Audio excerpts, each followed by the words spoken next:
My name is Emily, and I'm 32 years old, a stay-at-home mom. My husband Benjamin, 34, works a regular office job. We have a beautiful little girl named Mia, and after 8 years of marriage, our 6-year-old daughter has both of us wrapped around her finger. I also have an older sister, Lily, who just turned 35. She recently got divorced due to personality clashes and is now a single mom to her son Logan, who is 4 years old.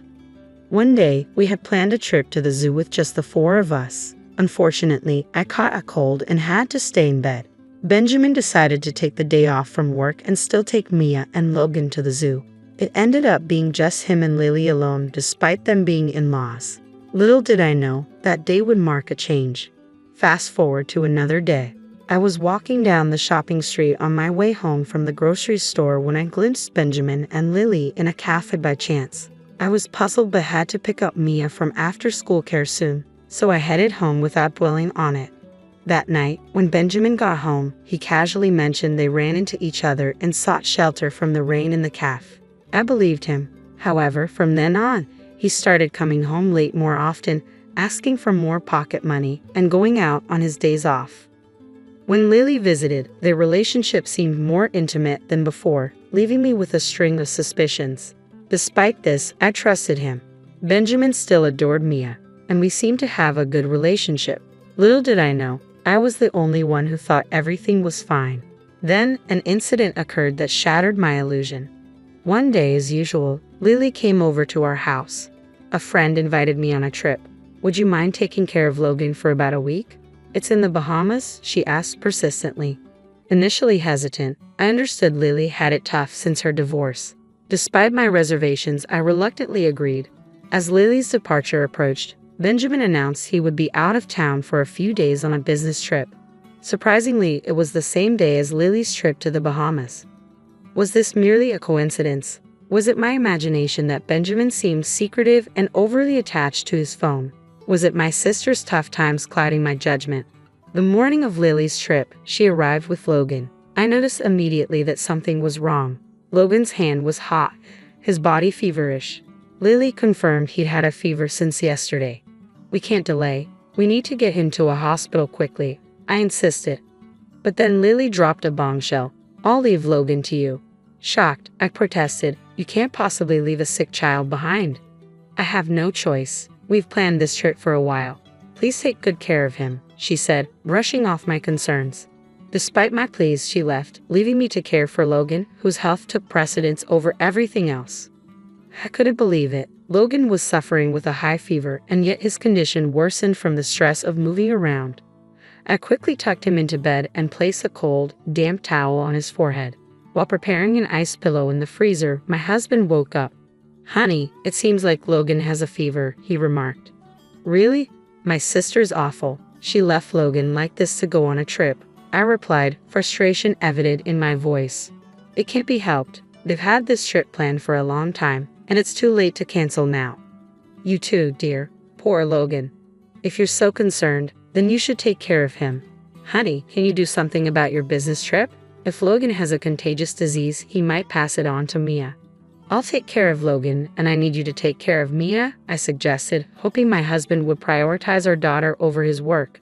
But my hope was dashed. "What? That's impossible. If you're worried, why not leave her with your parents?" "That won't work. Our parents are busy with their jobs, and your parents live too far away to drop her off at this hour." "Then it can't be helped. Logan will be fine if we let him rest." "Don't worry," he said dismissively. "Please don't be so casual about this. What do you want me to do? I can't change my plans." "Oh, it's time. I have to go now. Bye." With that, he hurriedly left. Left alone, I immediately called my parents. They couldn't take time off from their sudden work commitments, but they agreed to leave work early and pick up Mia as soon as possible. I felt relieved when my mom assured me they were on their way. Until my mom arrives, I'll have to keep Mia locked in her room. I feel sorry for her, but it can't be helped, I thought to myself. Meanwhile, Logan's condition seemed to be worsening. He started coughing in addition to the fever. In the afternoon, my mom, who had left work early, arrived. I handed Mia over to her and headed straight to the pediatric clinic with Logan. In the car, the motion seemed to make Logan uncomfortable, which was hard to see. The The doctor said it was just a common cold and prescribed a fever reducer. He asked us to observe Logan and call an ambulance if his fever went up or if he seemed delirious. I'm sorry, Mom, for leaving Maya with you. I apologize. Don't worry about it. More importantly, I'm concerned about Logan, my mom reassured me. After hanging up with my mom, I decided to call my husband's office. I needed to find out where he was staying on his business trip, just in case. The reply I received was, I should be on paid vacation. I sighed, lifting my voice towards the heavens as if making a plea. A dreaded suspicion was beginning to solidify. Opening my husband's laptop, I had never looked through it before, but a quick scan of his browsing history revealed his destination, the Bahamas. Both flight tickets and hotel bookings were arranged by him. I recognized the hotel's name. It was the same place my sister had mentioned. My sister and husband in the Bahamas at the same time, staying in the same hotel. Such a coincidence seemed next to impossible.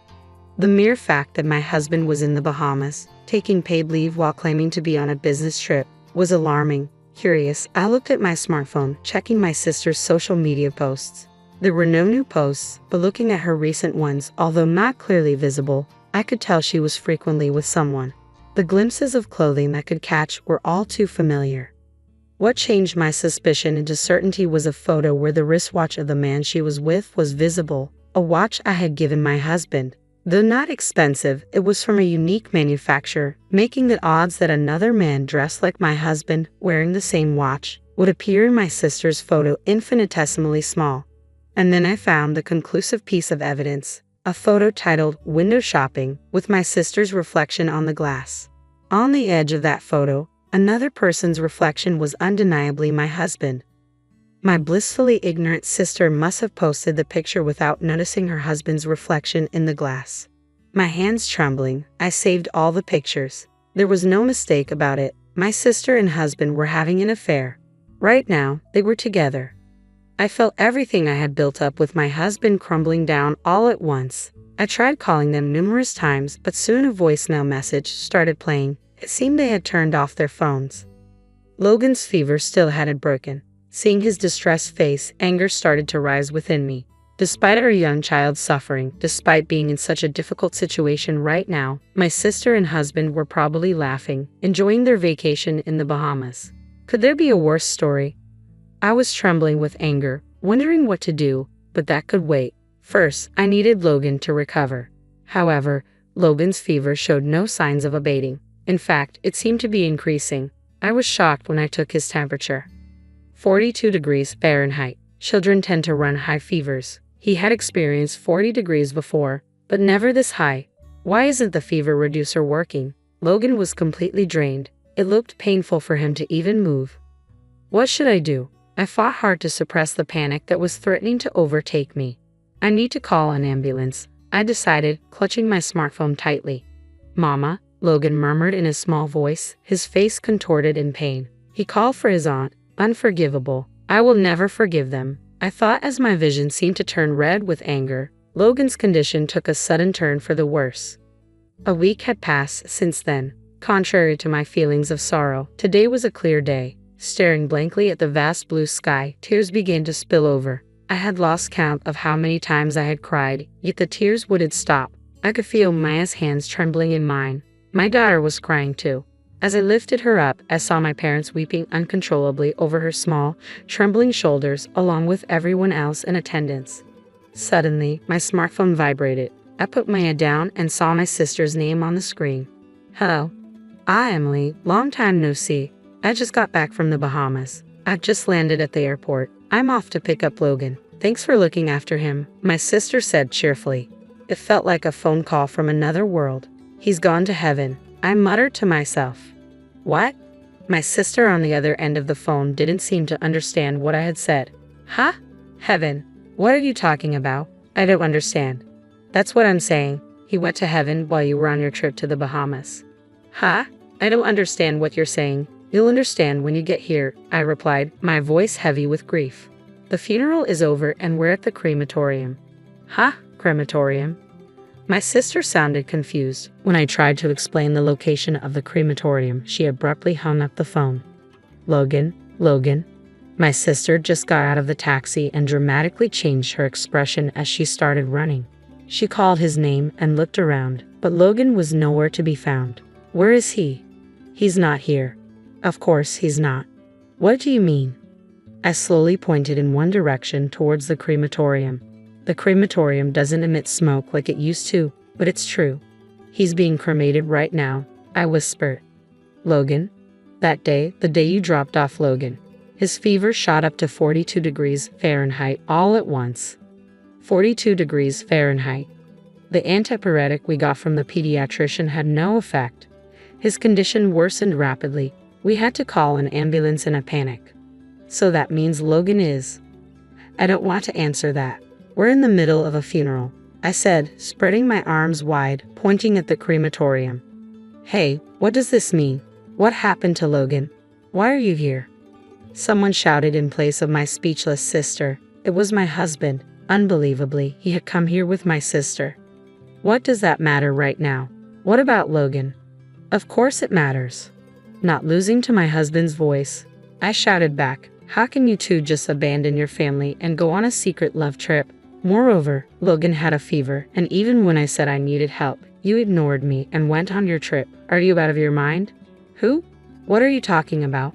I already know. When I asked your company, they said you had taken paid leave. I checked your computer and found a booking for a trip to the Bahamas. You were on the same flight, if not the same hotel, as my sister. You think you can just claim it's coincidence? I must have had a terrifying look on my face. My husband lost his words under my intimidating stare. Tell me, Emily, did he die? Do you have the luxury to ask such a question now? What do you think we're doing here? Why do you think I'm in a simple, modest dress, standing at a crematorium? Don't you get it? No, no, no, no. My sister's scream dominated the scene as she broke down crying. I looked down at her with cold eyes. You have no right to cry. You abandoned your son to go on a secret trip with my husband. You're the worst kind of person. I was lonely. I was so lonely all by myself, so I just what? Reached out to your sister's husband? What do you mean? I've done nothing wrong. It's not my fault. The real villain here is my ex-husband who refused to take our son. And it's not just him, it's also the fault of our parents who never helped me with the child. And Emily too, my sister, never taking responsibility. I didn't choose to have a child. I didn't choose to be a single mother. I wanted him to take our son if we were going to get divorced, but he refused. I've been struggling alone because of that. But I didn't. I couldn't. Logan? Lily's voice broke as she said his name.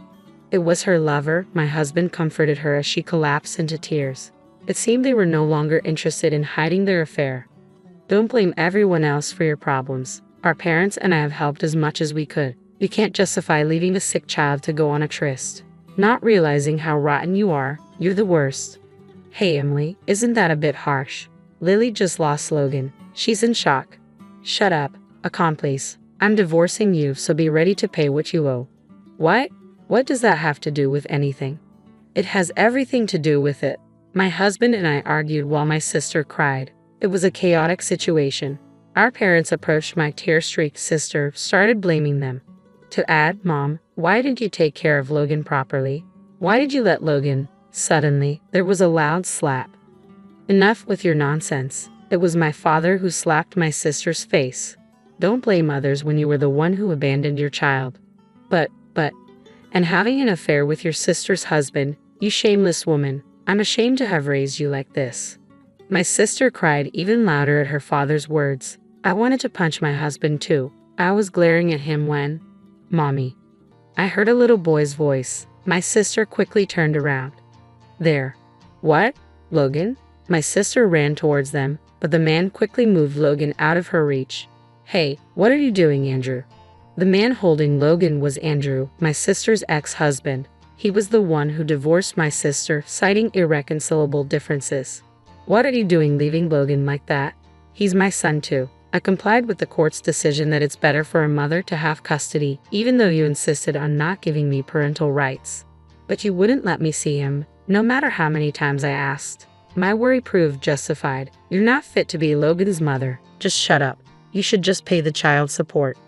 I'd pay any amount for Logan, but you left him without care. You don't even know how critical his condition was, and you're out on your affair trip. That day, when Logan's condition deteriorated, I panicked and called an ambulance. When we got to the hospital and while he was being treated, I called her parents and Andrew, Logan's father.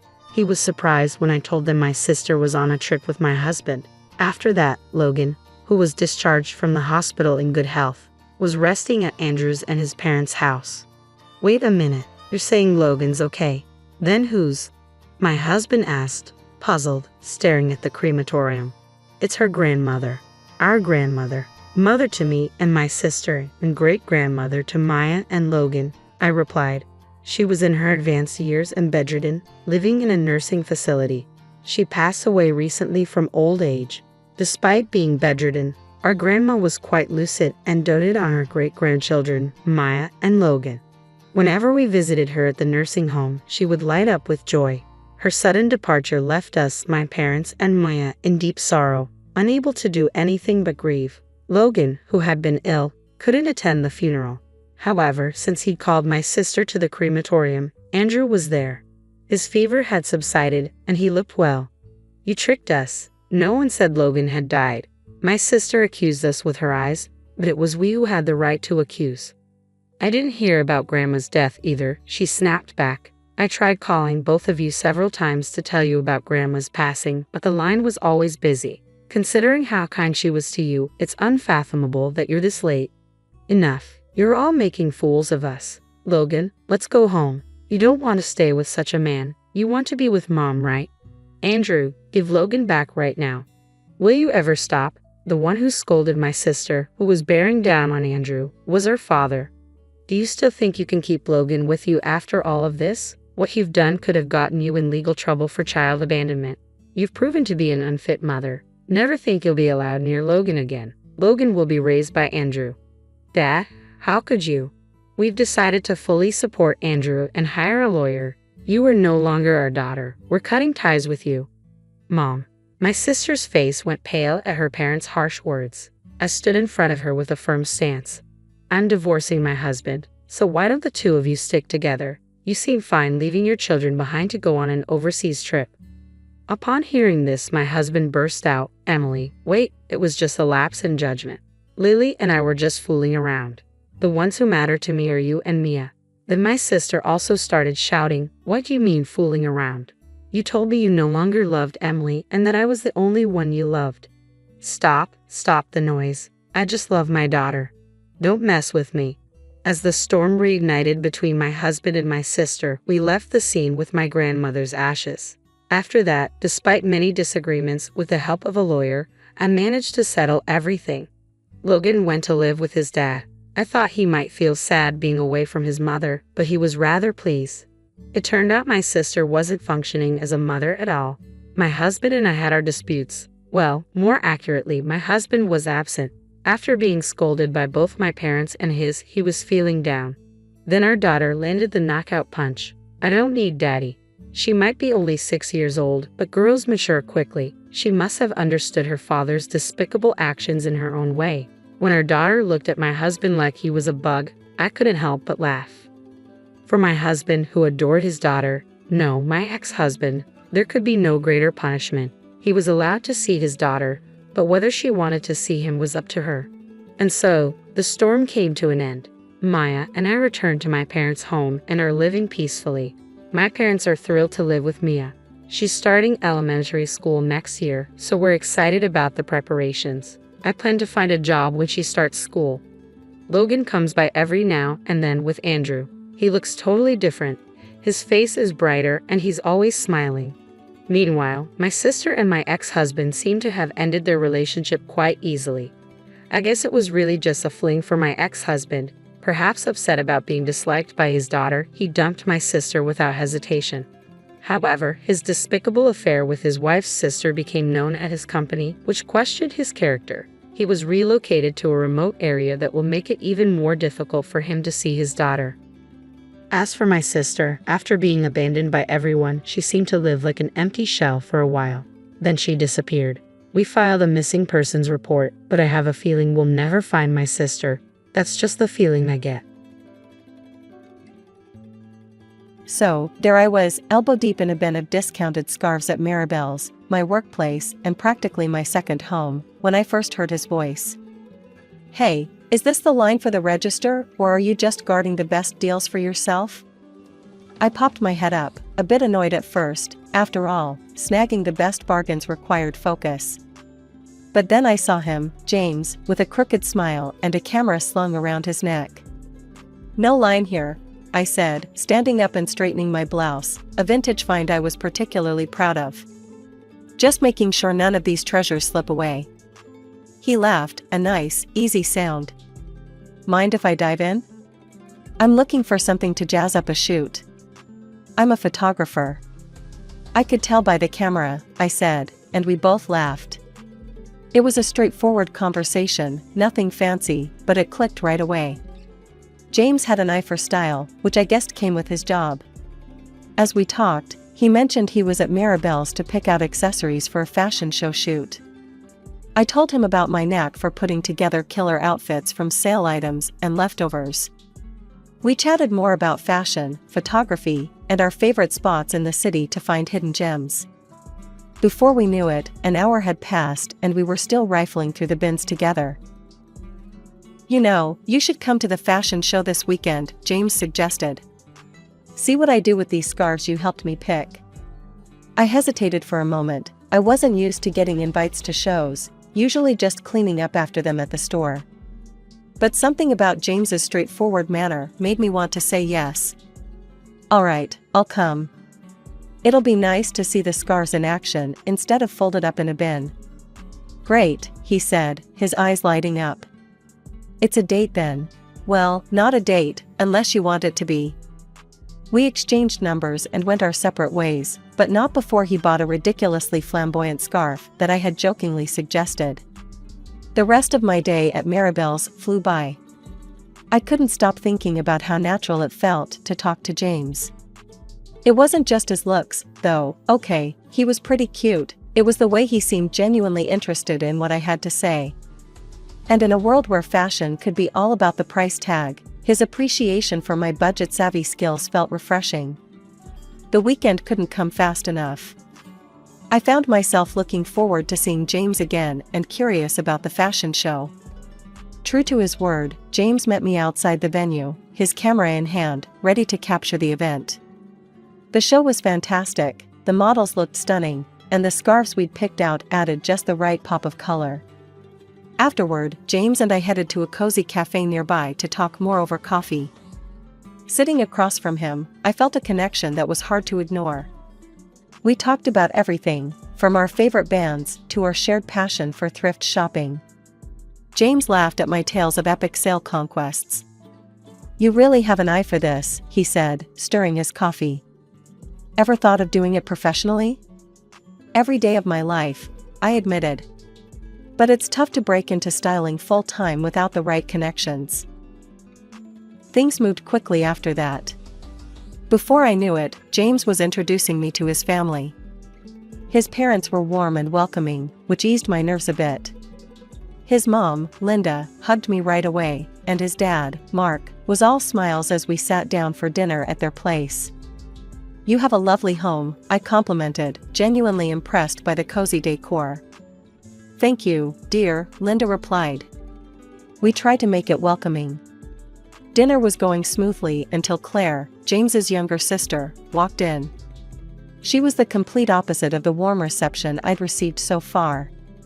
Dressed to the nines, she eyed my outfit, a chic ensemble I'd snagged at a fraction of the cost, and smirked. "So, you're the girl James can't stop talking about," Claire said, her voice dripping with a mix of curiosity and disdain. "I guess I am," I responded, trying to keep the atmosphere light.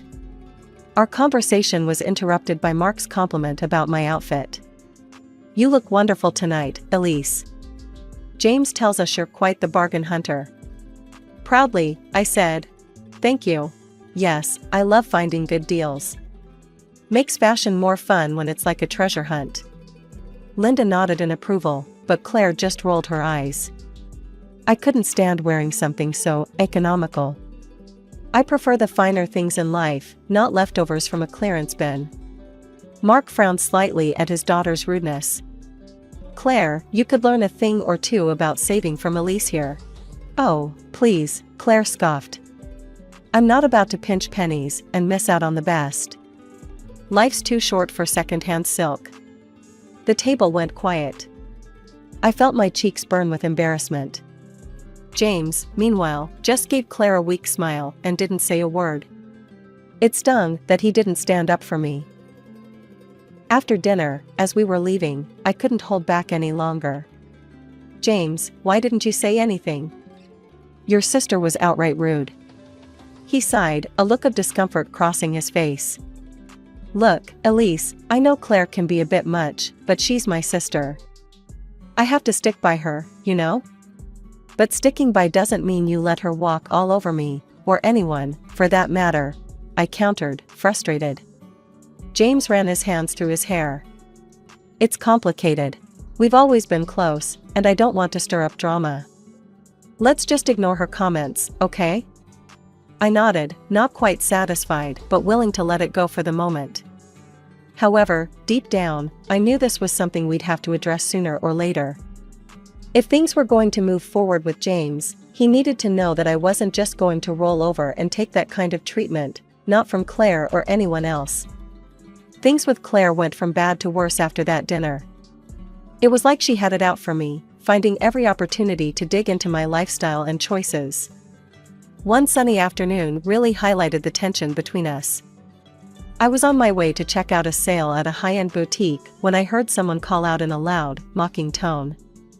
There she goes, bargain bin queen herself. I turned to see Claire, flanked by her usual entourage, sneering at me from across the street. Her friends joined in with laughter, obviously enjoying the show. Yeah, headed to snatch up another glamorous discount? Claire added, her voice dripping with sarcasm. Keeping my composure, I responded with a calm and clear voice. Actually, yes. They've got a sale on their luxury line, half off today. You guys should check it out, it's a steal. To my surprise, Claire's friends paused, exchanging looks. One of them, a tall girl with sharp features, seemed genuinely interested. Really? Half off? That sounds like a great deal actually. Yeah, let's go see, another chimed in, and just like that, the group crossed the street towards me, leaving a fuming Claire behind. She huffed and stomped her foot, clearly not used to being ignored. But the confrontations weren't limited to the streets, they followed me to work. One particularly busy day at Maribel's, Claire strutted in, her demeanor as haughty as ever. She browsed through the racks of new arrivals, then came straight to the register where I was helping another customer. Hey, I need a favor, she said loudly, cutting off the person I was assisting. Can you give me a discount on this? She asked, holding up a sleek, expensive-looking dress from our latest collection. I'm sorry, Claire, but that's a new arrival. We don't have discounts on the latest collection, I explained, trying to keep my professional tone. Come on, Elise. We're practically family. You can make an exception, she insisted, her voice edged with entitlement. That's not how it works, Claire. I can't give discounts at my discretion, especially not on new stock. Her face turned a shade of red, and her voice rose. That's ridiculous. You're just being difficult because you don't like me. I'm going to talk to James about this. Feel free to do so, but our store policy won't change, I replied firmly, handing her back the dress. She threw the dress onto the counter and stormed out, muttering about how unhelpful I was and how she'd make sure her brother knew about my poor attitude. True to her word, James called me that evening, his tone frustrated. Elise, my sister came home really upset today. Why wouldn't you help her out? She just wanted a little discount. James, you know I work in retail. I can't just hand out discounts. It's against store policy, and it could get me in trouble, I explained, trying to keep my voice steady despite my growing annoyance. But she's my sister. Can't you just make an exception this once? He pressed. No, James, I really can't. It's my job on the line. You wouldn't want me to compromise my work, would you? I countered. We ended the conversation there, but the issue remained unresolved. The constant tug-of-war over Claire's expectations and my refusal to bend the rules was straining not just my relationship with her, but with James as well. After the discount debacle, I did my best to keep my distance from Claire, but family dinners made that nearly impossible. At each gathering, she seemed more intent on flaunting her latest conquest, a wealthy guy she'd started seeing. She'd throw around comments about the lavish lifestyle she was expecting, each one feeling like a tiny jab at my more modest ways. During one such dinner, she was bubbling over with details about her upcoming wedding plans. "Oh, you wouldn't believe the size of the diamond he's getting me. It's simply massive," she boasted, making sure everyone at the table could hear. James, sitting next to me, chimed in with genuine enthusiasm. "Yeah, sis, make sure you snag that guy before he realizes you're way out of his league." He laughed, nudging her playfully. The conversation drifted to other topics, but the undercurrent of Claire's bragging lingered. It was clear she loved the spotlight. Meanwhile, James turned to me with a softer expression once we were alone in the car. "You're quiet tonight.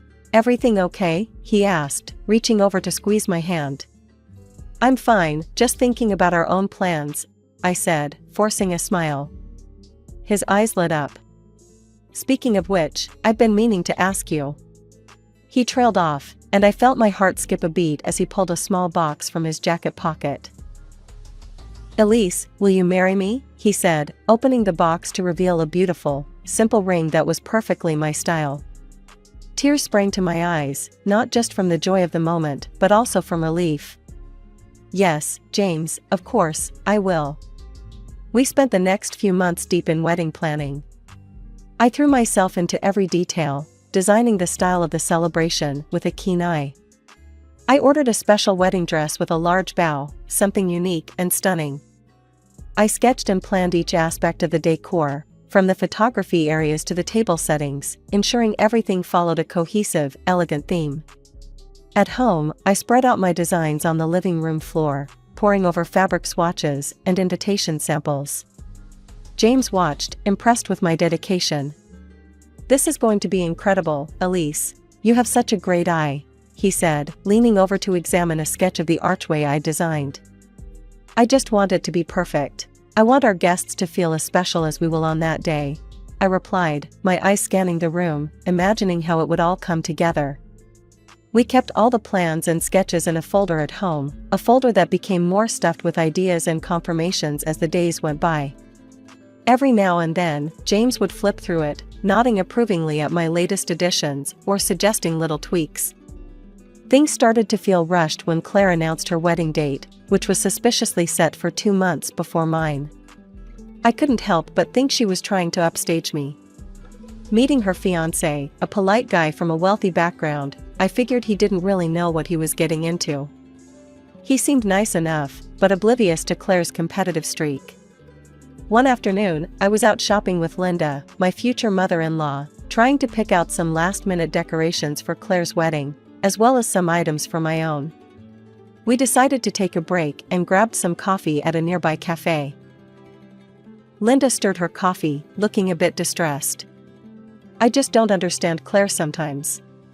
She's leaving everything to the last minute. It's like she doesn't care about the details at all." I nodded, sipping my own coffee. "Yeah, it's a lot to pull together a wedding." Linda gave me an awkward smile. "I hate to impose, especially with your own wedding coming up. But maybe you could give her some advice? She seems to respect your style, even if she doesn't show it." "I can try," I said, though the thought of working closely with Claire on anything filled me with dread. The opportunity came up at a family dinner later that week. The atmosphere was tense, as usual, thanks to the underlying rivalry that Claire seemed keen on fostering. During dessert, Linda brought up the topic.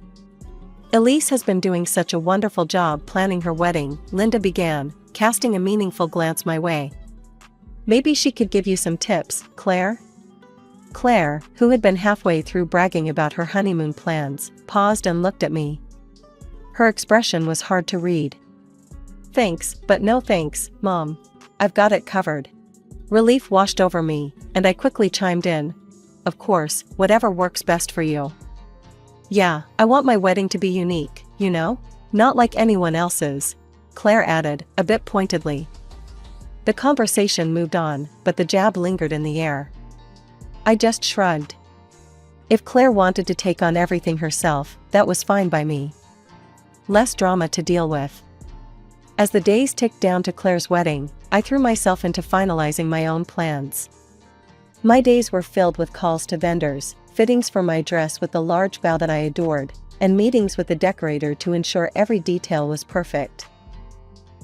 The moment I arrived at Claire's wedding venue, my heart sank. It was like walking into a mirror image of the wedding I had been planning for months. The floral arrangements, the decor, even the small touches I'd prided myself on choosing were all there, as if lifted straight from my sketches. "Can you believe this? It's all so gorgeous," Linda exclaimed, completely unaware of the origin of the designs. I barely managed a nod, my eyes scanning the setup. It was more than just resemblance, it was a carbon copy. My mind raced, trying to understand how this could have happened. Then, Claire and her fiancé made their entrance, and my breath caught in my throat. She was wearing the exact dress I had custom ordered, down to the last detail, and clutching the bouquet I had so carefully designed. The sight was a gut punch. I pulled my phone out and dialed James, my hands shaking. "James, where are you? We need to talk. Now." He picked up, his voice strained. "Hey, I'm at the back with the guys. What's up? How could Claire's wedding look exactly like what we planned? The decorations, her dress, even the flowers, how, James?" There was a pause, a moment of silence that felt like an eternity. "Elise, it's all a misunderstanding. You're overthinking it." Overthinking it? I could hardly believe what I was hearing. I needed answers, and I needed them now. Ending the call, I marched over to where Linda was standing with Claire and her groom, just as another relative was gushing about the decor. "It's just stunning, Claire. The creativity here is amazing. How did you come up with all this?" they asked, their voice filled with admiration.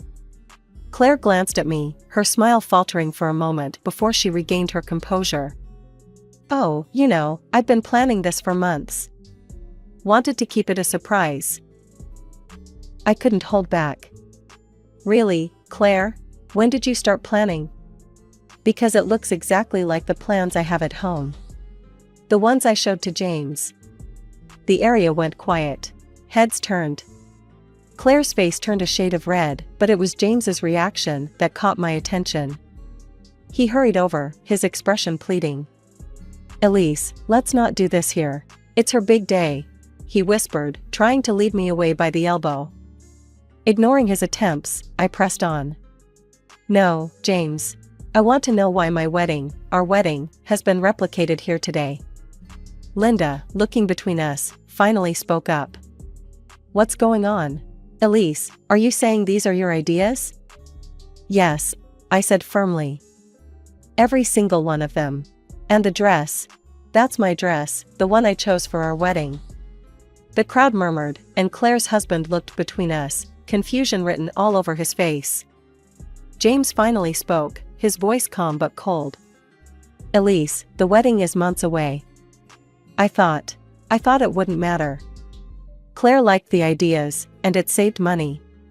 The guests watched, some with open curiosity, others with discomfort. Linda looked devastated, her hands covering her mouth. I stood there, the weight of the betrayal sinking in. Not just Claire's, but James's, the man I was supposed to marry, who had so casually handed over my dreams to appease his sister. "James, how could you think it's okay to give my wedding dress to your sister?" I demanded, my voice sharp enough that it drew more eyes toward us. "It's just a dress, Elise," he replied, his tone dismissive, which only fueled my anger. "You can wear it again, and no one will remember by the time we have our wedding. It's not a disposable item." My shock at his response was palpable. "Not disposable? That's not the point, James. It's about respect, about the promises we made to each other. How could you disrespect me like this, for her?" I gestured toward Claire, who stood a few feet away, a smug smile playing on her lips. Seeing my distress, she couldn't resist gloating. I just wanted to look beautiful today, and I did. Thanks for the dress, by the way. It's nice to know I'll wear it before you do, makes it extra special, doesn't it? Her words were like a slap in the face. The crowd murmured, some in shock, others unsure of where to look. I'm not doing this, James.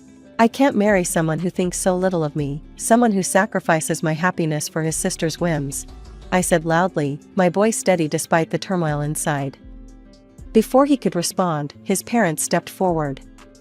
Linda looked heartbroken. Mark's face was set in a hard line of disapproval.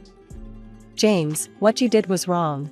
You should have stood by Elise, not undermine her, Linda said, her voice tinged with sadness. Mark chimed in, his tone harsh. And Claire, we are ashamed of your actions. Stealing someone else's ideas, gloating about it. That's not how we raised you. Finally, the groom's parents, who had been quietly observing, spoke up, their words grave and full of disappointment. You can't start a family life based on lies, Claire's future father-in-law stated sternly. Hearing this, Claire lost any semblance of control. I don't care about any of you. I'll do what I want. She screamed at her in-laws, her voice shrill and filled with defiance. It was the last straw for her groom. He stepped up to the microphone, his voice loud and clear. I can't do this. I can't marry into deceit. He looked directly at Claire, his decision firm. I'm sorry, but there will be no wedding today. The reaction was immediate. Claire's face crumpled, and she started yelling at him, at her parents, at anyone who would listen. James, ever the peacemaker, tried to soothe her, but the damage was done. His parents looked on, dismayed and disappointed. This is all your fault, Elise. James spat out, his words laced with blame. You ruined my sister's wedding day. No, James, I said, my voice calm but cold. Claire ruined her own wedding day. And you chose not to see what was happening because you didn't want to upset her. I walked out, not looking back, the sound of arguing fading behind me. As I stepped outside, the cool air felt like a balm. I was free from the twisted loyalties and deception that had marred what should have been a joyful occasion. Breaking up with James was like ripping off a band-aid. It hurt like hell at first, but it was necessary for healing. After the disastrous end to Claire's non-wedding, I realized I couldn't just let it all slide. There were too many expenses piled up, too many plans trashed, because of what James did. So, I got myself a lawyer. The day of the hearing, the courtroom was tense. The judge called the session to order, and my lawyer laid out the case, presenting receipts, contracts, and testimony from various vendors. But the turning point came when Linda, surprisingly, agreed to testify. Her presence gave me a jolt of confidence. Linda, can you tell the court about the events leading up to the wedding that didn't happen? My lawyer asked. Yes, Linda started, her voice steady, but filled with regret. My son gave his sister the wedding dress and decorations that were meant for Elise's wedding. It was done without Elise's consent. I was very disappointed. And in your opinion, did this action directly affect Elise's decision to cancel the wedding? The lawyer continued. It did. It was the last straw for her, and honestly, I can't blame her, Linda replied, casting a sad glance my way. The judge nodded, jotting down notes. James's lawyer tried to paint it as a minor misunderstanding, but the evidence was overwhelming. After a long deliberation, the judge ruled in my favor. The court finds for the plaintiff. It is clear that the actions of the defendant led directly to the financial losses and emotional distress suffered by Ms. Elise. With the compensation I received, I did something I should have done years ago. I enrolled in a stylist course specializing in wedding fashion.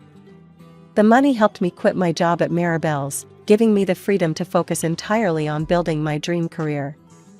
Months later, my phone buzzed with appointment requests and messages from clients. My services were in demand, my ideas fresh and respected. One afternoon, while arranging some portfolios, my phone rang. It was Linda. Elise, I just wanted to say. I just wish things could have been different, you know, with James and everything. Me too, I said, though part of me wasn't sure. If not for that disaster, I might never have found my true path. Hanging up, I looked around my new studio filled with fabric swatches and glowing testimonials from happy clients. I was exactly where I needed to be, doing what I loved. Sure, the road here was bumpy, but sometimes life's detours lead to the best destinations. Let me tell you a bit about us. My name's Eleanor, and I've been married to Thomas for many years. We've got 2 kids, Ava, our oldest, and James, the youngest. Living with us, you'd see right away how different the air is between them. I was a stay-at-home mom, see, 'cause Thomas did all right by us, made enough so I could focus on the kids. Mom, where's my blue notebook? I swear I left it right here. Ava would shout down from her room, always losing things, but managing to keep her life more organized than a planner. Check under your bed. I'd yell back, knowing her room like the back of my hand. Ava, she was sharp as a tack, went off to college on a scholarship and never looked back. Didn't cost us a dime for her schooling. Now James, that boy was another story. Thomas, God bless him, loved that boy a bit too much. Favored him, you know? Always in his corner, even when he messed up, which was more often than not. James, you need to take life a bit more seriously, I remember telling him one evening at dinner. He just rolled his eyes, fork halfway to his mouth. Come on, Eleanor, the boy will find his way. He's young. Let him have some fun. Thomas chimed in, always the peacemaker. Mom, Dad's right. I'm just trying to figure things out, James would say, trying to sound calm, but I could hear the irritation there, clear as day. He was good at making you feel like you were the one seeing things wrong. Ava was different. When she moved out, got her job, and started her life, she never asked for a penny. Proud of her, I was. I made sure to budget, Mom. I don't want to be a bother. She'd tell me over the phone, and my heart would swell with pride. Meanwhile, James seemed to think our pockets were as deep as the ocean. Hey, can I get some cash? Going out with the guys, he'd drop casually, like he was talking about the weather. It's not a bank, James. What happened to the job hunt? I'd press, trying not to let the frustration bleed through. Jobs suck, Mom. I'm still looking for the right fit, he'd grumble, always with an excuse. Thomas and I would go back and forth about it. He's just lost, Eleanor. He'll settle down, he'd assure me, but the worry lines etched deeper with each passing day. I'd sit there, coffee in hand, morning light streaming through the window, wondering where we went wrong. Was it too much love? Not enough tough love? James had set his sights on a prestigious college right out of high school, a place in a neighboring city known for its academic rigor. The fact that the college was expensive seemed to bother him less than it should. Thomas and I were roped into paying not just for his tuition, but also for a rented apartment where he could stay while attending classes. It was a big financial strain, but Thomas believed it was all worth it for our son's future. My studies are going great, James would assure us over the phone, his voice always upbeat. You guys don't need to worry about a thing, he'd add, and Thomas would nod, satisfied, passing on the latest cheerful update. But as months turned into a year and then another, the details were sparse. We got snippets of his life, a mention of a test here, a group project there, but never anything concrete. No grades, no reports, nothing that actually showed how he was doing. It started off like any other Tuesday. I was busy with the laundry, thinking about what to make for dinner, when something nagged at me, a mother's intuition, you might call it. James had been at the university for 2 years now, but we hardly got any updates. No report cards, no calls from professors, nothing. Just monthly calls asking for money. Thomas, don't you think it's odd? We never see any grades from James, I mentioned one evening while we were cleaning up after dinner. Thomas, always the optimist, just shrugged it off. He's probably just busy, Ellie. You know how college can be. The next morning, I drove down to the university. It was a nice place, all ivy-covered buildings, and young folks looking like they had their whole lives sorted out. I headed straight for the dean's office to get the lowdown on how James was doing. "Hi, I'm Eleanor, James Carter's mother. I'd like to hear about how he's doing," I said to the lady at the front desk. She typed something into her computer, frowned, and then typed some more. "I'm sorry, Mrs. Carter, but it appears there's been a mistake. According to our records, James hasn't been enrolled here for the past 7 months." I felt like the floor dropped away from beneath me. "What do you mean? Can you check again, please?" She showed me the screen, and there it was in plain black and white. James had dropped out. Just like that. My heart was pounding as I thanked her and walked out, my mind racing all the way to James's apartment. When I got there, the place was a mess. Looked like the aftermath of a tornado.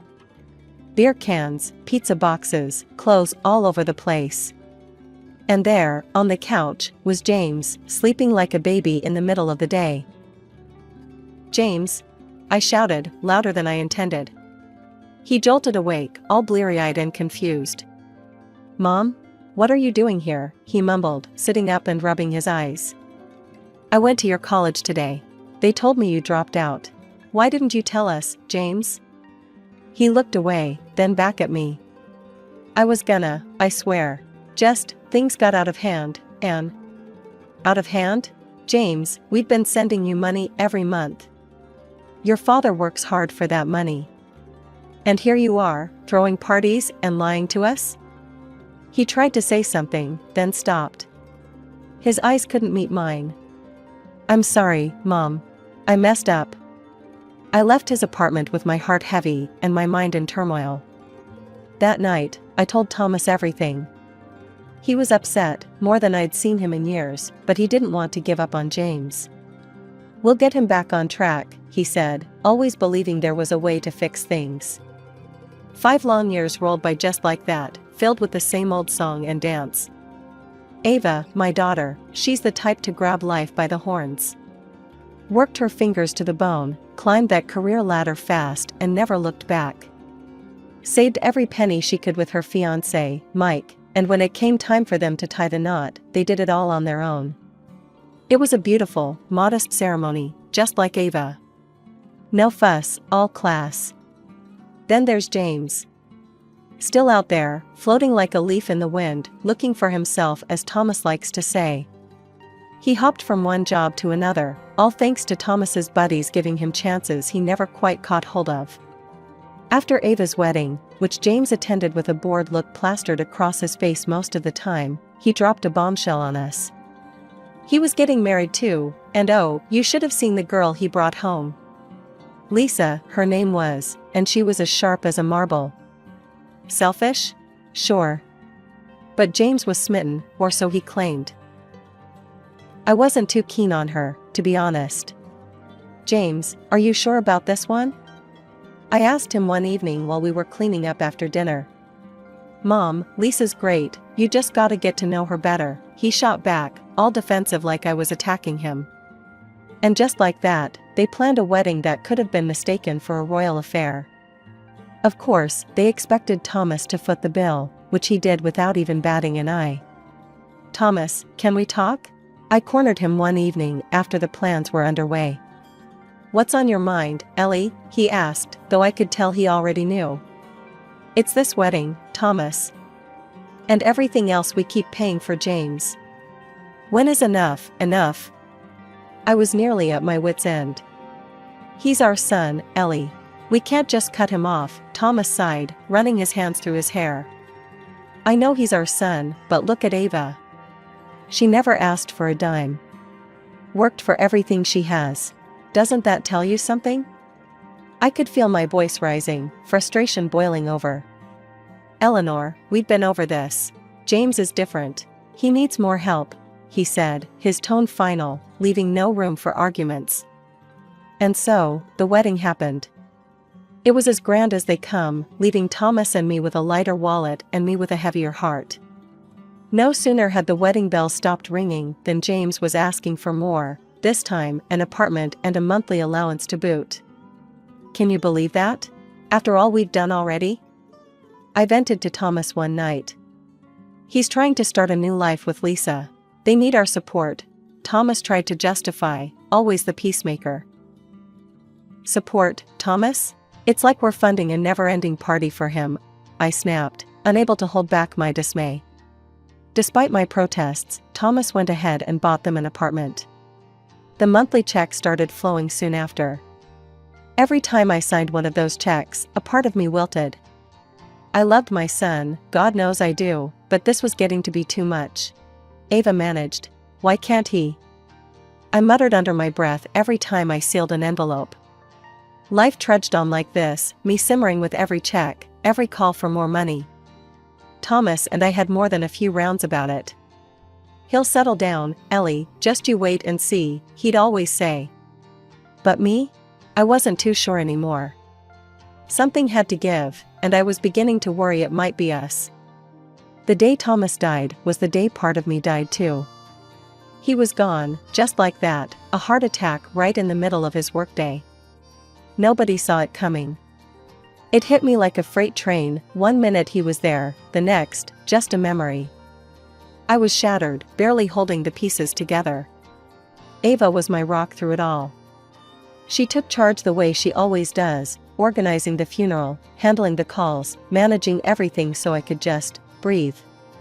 Or at least try to. I couldn't have gotten through those days without her. James? Well, he was another story. Showed up to his father's funeral looking like he'd rather be anywhere else. Stood there with a face like he was waiting for a bus, not a tear in sight. And Lisa was right there beside him in a black dress that was anything but appropriate, eyes glued to her phone like it was just another day. The funeral was a blur, but I remember the weight of their stares, the whispers. It wasn't right. When everyone had left, the air thick with condolences and the scent of lilies, that's when James decided to stir up more trouble. Mom, we need to talk about Dad's property. I'm the heir. He always said so, James declared, his voice too loud for the somber mood of the house. I felt a rush of anger so fierce it nearly choked me. James, this is neither the time nor the place, I snapped, my voice cracking under the strain. Lisa piped up then, her tone sharp, well, it's not just about the money. We're thinking about moving in here. Take charge, you know? Before I knew it, she was walking around the living room, touching this, moving that, as if she owned the place already. Some of these old things will have to go, of course. I stood there, stunned, watching her parade around my home. Over my dead body, you will. This is my house. I finally burst out. Lisa laughed, a nasty, grating sound. Well, that's only temporary, isn't it? The room spun a little at her words. Ava stepped in then, her voice calm but firm. Let's all take a step back. We can sit down in a few days and discuss everything like adults. But James wouldn't have it. No, we need to sort this now. Dad would have wanted me to have it sorted quickly. Ava looked at me, her eyes full of worry, and I knew she was in this fight with me. But standing there, in the echo of my husband's last footsteps through our home, my energy was fading fast. Fine. We'll talk about it now if we must, I said, the room going quiet. I've decided I'm moving into a nursing home. Thomas and I had it picked out long ago. James whipped out his phone and pulled up the website of the nursing home. After scrolling for a bit, he looked up, shaking his head. This place is a money pit, Mom. You're not wasting your savings living there. You'll live with us in this house. His wife made a face like she'd just bitten into a lemon, but then smoothed it over with a phony smile. Of course, you can stay with us. I mean, you'll help around with cooking and cleaning, right? The words stung, but before I could react, Ava leaned in close and whispered something in my ear. Her words were a quiet bombshell, one I couldn't believe at first. But she was serious, her eyes telling me to just trust her. Taking a deep breath, I straightened up and addressed them all. Actually, I won't be needing any inheritance. Ava and I have made our plans. I'll stay with her for now. Ava nodded, adding firmly, and I don't want any part of the inheritance either. We'll go to the notary tomorrow to make it official. James and Lisa exchanged a quick, greedy glance before breaking into wide grins. Well, if that's what you want, Mom. James said, barely concealing his delight. Lisa practically skipped to the kitchen to pop open a bottle of champagne. While they were celebrating in the next room, I slipped away to pack my things, feeling a mix of relief and sorrow. Ava was right beside me, helping to fold clothes and pack up my life in quiet solidarity. The next morning, Ava and I went to the notary. James and Lisa were already there, looking smug. We signed all the necessary papers. James could barely contain his glee, thinking he had won the lottery. Back at Ava's place, her husband, Mike, had prepared a warm welcome. The table was set with a good lunch and tea, making me feel cherished and safe. Mike gave me a comforting hug. "Glad to have you here," he said, his smile genuine and warm. Living with Ava and Mike had been a balm to my worn spirit.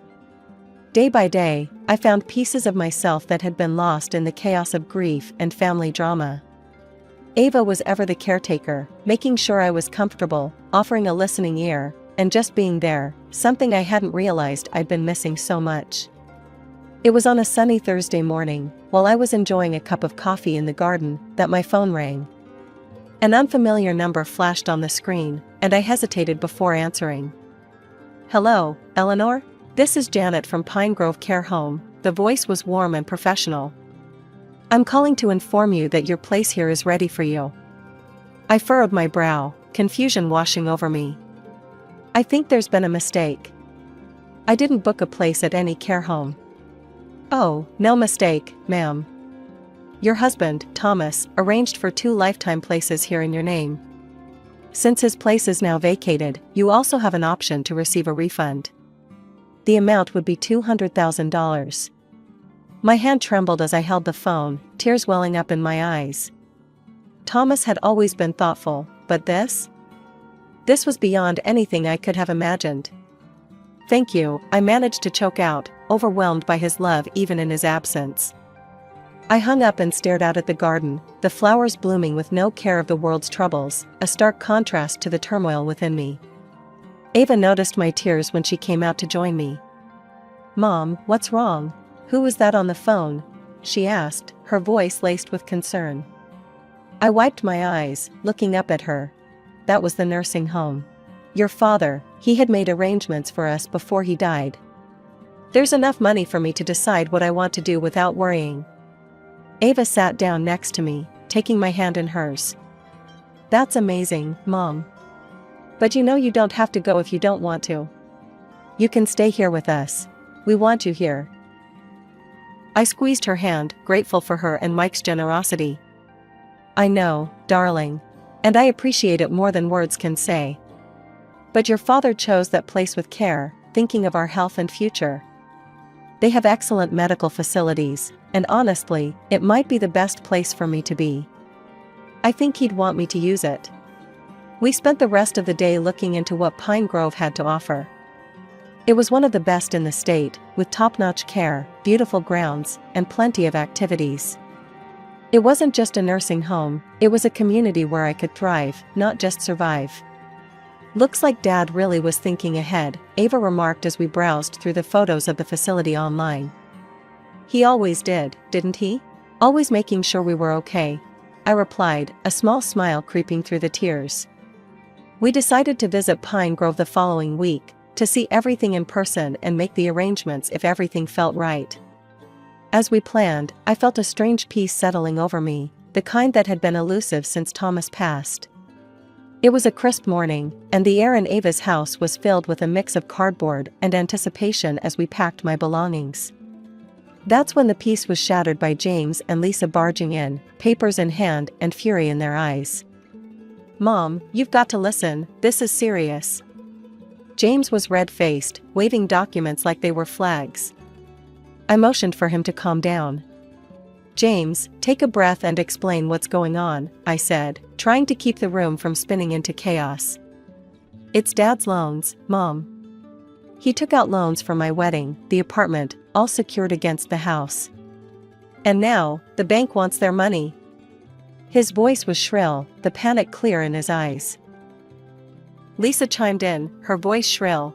"There's no money left, Eleanor. You and Ava played us. Now they want to take everything. I couldn't help but smile, not out of amusement, but because of the absurdity of it all. Your father was a wise man, James. He invested in a nursing home for our future. Everything is in my name. As for the house, well, that's your inheritance now. James's face went from red to white. You need to give up that nursing spot, give us the money. We need it to cover these debts. Lisa was nearly hysterical. I took out loans for my surgery to look good for James. You owe us that money to help. Ava stood beside me, her demeanor calm but firm. The debts aren't Mom's concern, James. She signed over the house to you. That was your choice. I looked at both of them, my voice steady. I think you should consider selling the apartment you got as a gift. It could cover your debts. No. We plan to rent it out, make some income. James spat back, his desperation palpable. I shrugged, feeling a weight lift as I finally let go of the burden. Well, that's your decision, James. But as for me, I'm done. The house, the debts, you wanted the inheritance, it's all yours now. James looked like he was about to explode, and Lisa was no better, screeching about her financial woes until Mike stepped in, his voice thunderous. Enough. You can't come here and threaten my family. Get out. Mike's presence was enough to push James and Lisa out the door, their threats and shouts fading as they left. Ava closed the door behind them, her hand resting on the knob for a moment as if to seal away the chaos. I let out a long breath, feeling the final ties of obligation fall away. Ava looked at me, a mixture of concern and relief in her eyes. Are you okay, Mom? I am, darling. More than okay, I assured her, feeling lighter than I had in years. I'm free of the house and the debts. Free of the constant demands. Your father's foresight gave me this freedom, and I'm going to enjoy it without guilt. We spent the rest of the day wrapping up my belongings, each item a memory, each box a step toward my new life. As I packed, I thought about Thomas, his last gift to me, freedom and peace. I was ready for the nursing home, ready for a community of my peers, ready to embrace whatever came next without the shadow of James's problems looming over me. Settling into the nursing home was like starting a new chapter of my life, one I never knew I needed. My apartment here at Pine Grove is more beautiful than I could have imagined. From my window, I can see the sprawling gardens, the trees swaying gently in the breeze, their leaves whispering secrets I'm now free to discover. It's funny, really, how life turns out. Just a few months ago, I was tangled up in family drama, worried sick about debts and inheritances. Now, I'm here, in this peaceful haven, hearing about the outside world as if it's a distant memory. One sunny afternoon, Ava came by for our usual walk in the park that borders the nursing home. These walks have become the highlight of my week. So, how are things back home? How's Mike? I asked as we strolled along the paved path, admiring the blooming flowers. Mike's great, Mom. He's really been a rock through all this.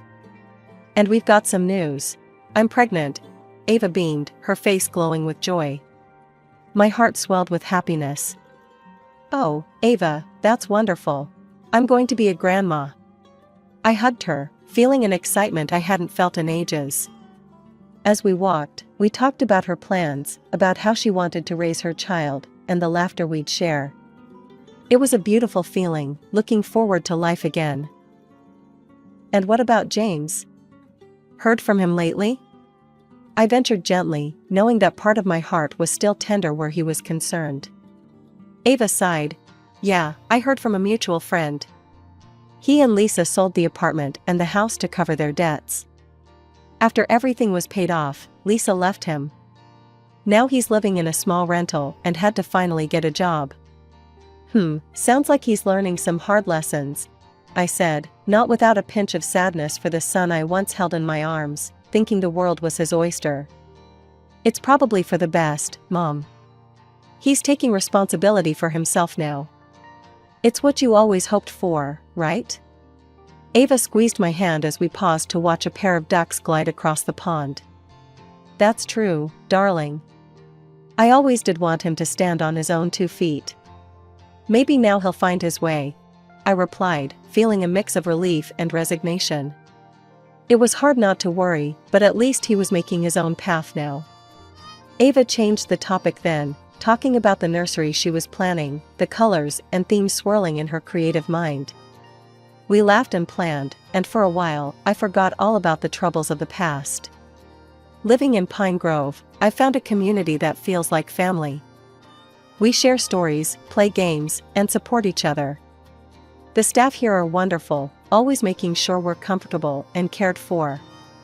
It's more than I could have hoped for, and sometimes, I catch myself wishing Thomas could see me now, happy, at peace, and about to be a grandmother. Life before Michael was pretty straight-laced: wake up, trade a bit on the stock exchange, head to my job in online advertising, then rinse and repeat. Simple, mundane, but it was mine. I always figured that someday I'd add a family to the mix: husband, kids, the whole shebang. I met Michael at a seminar for amateur traders. He was a speaker, all confidence and broad smiles, talking about big moves in the real estate market. After his talk, we ended up at the same coffee station. Strong coffee, strong investments, right? He joked, pouring himself a cup. Something like that. But I usually go for less volatile stocks myself, I replied, trying to sound more savvy than I felt. Oh, playing it safe, huh? I like taking a bit more risk, he said with a wink. That wink should have been my first warning, but who was I to know? We started seeing each other, and things moved fast, swept up in romance and the excitement of it all. He was 10 years older, had his life figured out, or so it seemed. Loads of charm, money, and promises that came easy to him. About a year into our whirlwind romance, Michael popped the question on a chilly evening, right there on the balcony of his fancy high-rise apartment. "Marry me, Sarah. I want all my tomorrows to start with you," he said, holding out a ring that was frankly too flashy for my taste. But who was I to complain? It felt like a dream. 2 days before the wedding, Michael dropped another surprise, just as we were finalizing our dinner menu. "We need to talk about something, Sarah. It's important," he said, serious all of a sudden. "Sure, what's up?" I asked, figuring it was just some last-minute guest list drama. "I think we should sign a prenuptial agreement," he said, avoiding my eyes. "A prenup? Now? 2 days before the wedding?" I was shocked, feeling a mix of hurt and confusion. "Why didn't you bring this up before?" "It's just practical, Sarah. It's not about us, it's about protecting what we've got. You know, just in case. I've got a lot tied up in real estate, and you're doing well with your trading. It's just standard stuff. My lawyer drafted something up. He says it's pretty standard, protects both of us." His casual dismissal stung. "Standard for who, Michael? Your lawyer? I don't even have one." "Look, he's a good guy. He'll take care of everything, even talk you through it. On me, of course. I'll pay for it," he added quickly, as if that would smooth everything over. I remember standing there in his kitchen, feeling like a complete outsider in what was supposed to be my future home, with my future husband who suddenly seemed like a stranger. But I was too deep in, too embarrassed to call anything off, and honestly, too scared to start over. So, I caved. "Fine. Let's just get this over with," I muttered, feeling a mix of defeat and anger boiling inside. "Great, I'll set up a meeting for tomorrow. You'll see, it's all standard stuff," Michael assured me, but his reassurances felt hollow. The next day, his lawyer, a slick guy named Ron, walked me through the document. "It's all very straightforward," Ron assured me, flipping through pages that might as well have been written in another language.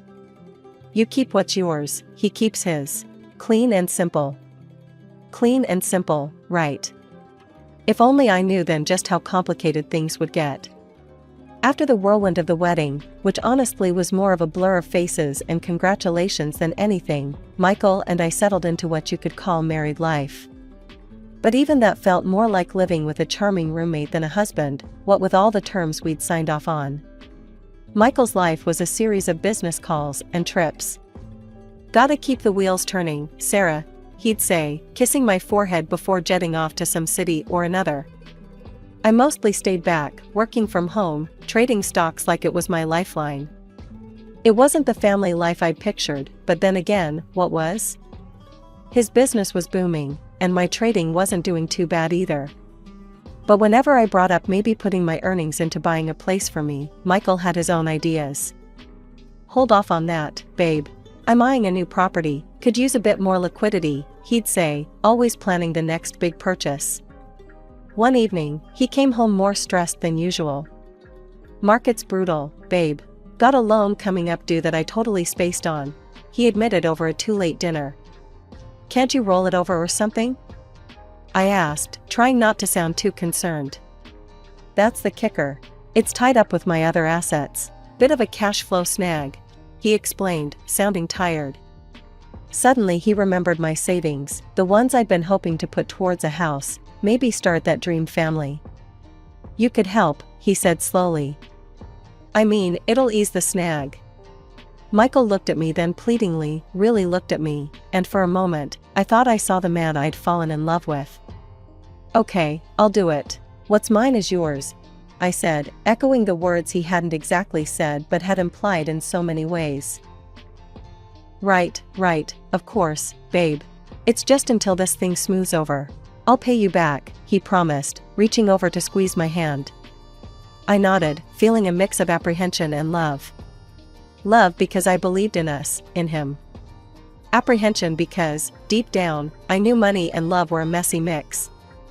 Days turned into weeks, and those weeks into months.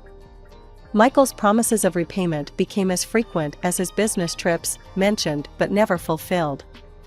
Our conversations about it were circular, always ending with him kissing my forehead and promising, "Soon, babe, soon." And me? I believed him every time.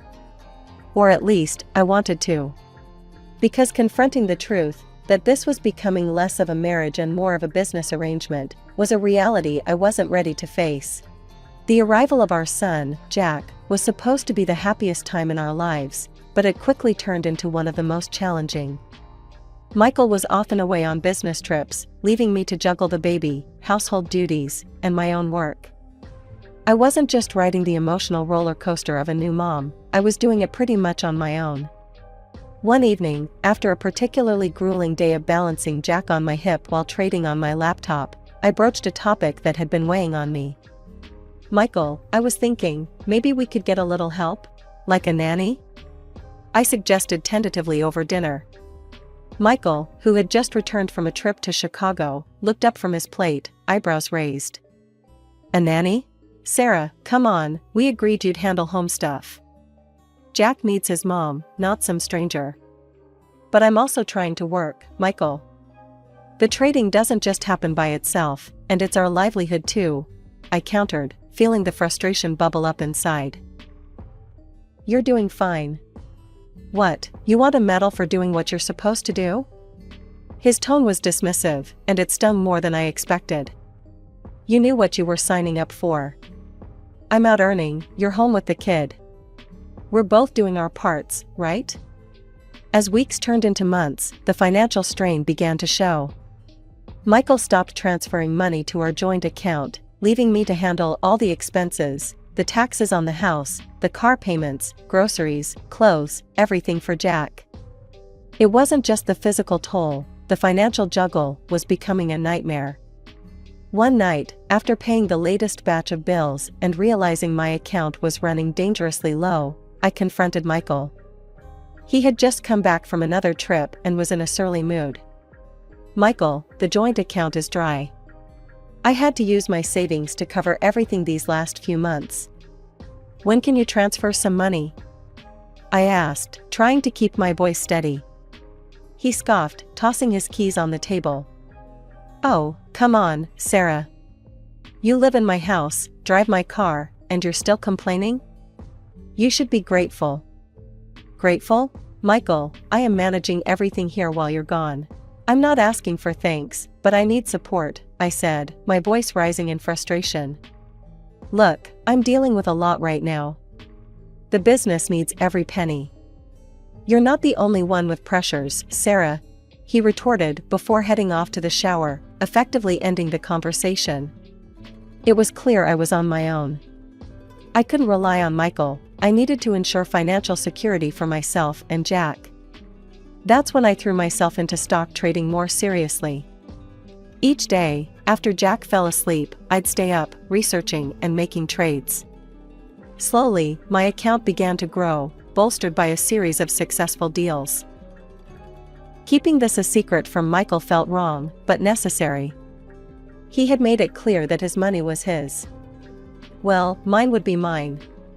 I set up a separate account he didn't know about, moving my trading profits there. It was the only slice of independence I felt I could cling to. Jack was growing up fast, and with him, the daily logistics were becoming more complicated. The old car we had was barely hanging on, not nearly spacious enough for his stroller and all the paraphernalia that seemed necessary whenever we stepped out the door. One morning, while Michael was sipping his coffee and scrolling through his phone, I brought up the topic. "I need a new car, Michael. The trunk in this one just isn't cutting it for Jack's stuff." He didn't look up from his screen. "And you're telling me this why? Planning to make me pay for it?" "No, I've got it covered. I've been saving up from trading," I replied, trying to keep my voice even. That got his attention. His eyes narrowed as he put down his phone. "Oh, you've got money, huh? Well, that's great because I need some cash. The business could use a boost right now." I couldn't believe what I was hearing. "Again with the money? What about the money I lent you before? You promised to pay that back, and you haven't. I need a car for Jack, not to sink more into your endless business needs." He shrugged, a smirk forming. "Business is what keeps us living in style, Sarah. You should know that by now. Help me out, and I'll get you a new car later." I stood my ground this time. "No, Michael. No more. I need to take care of our son. I'm buying the car with or without your help." For a moment, he looked shocked, like he couldn't believe I was defying him. Then his expression hardened. "Fine. How about this? If you're so set on this path, maybe we shouldn't be together. You want to split? Because trust me, you won't get a dime in the divorce. Remember that prenup you signed?" His words were like a slap. I knew the prenup was there, but his threat to use it so bluntly was still a shock.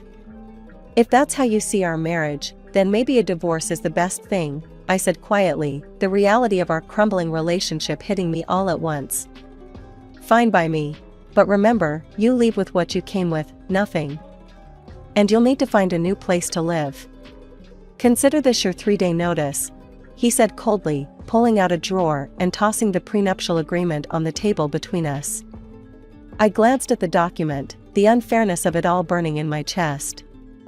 "You think you can just throw me and Jack out like we're nothing? I've been here through everything, supporting you, never asking for anything more than what I put into this family." He laughed, a harsh sound that echoed in the empty room. "You think any of that matters? I've got the best lawyers. Don't try to fight me, Sarah. You'll lose.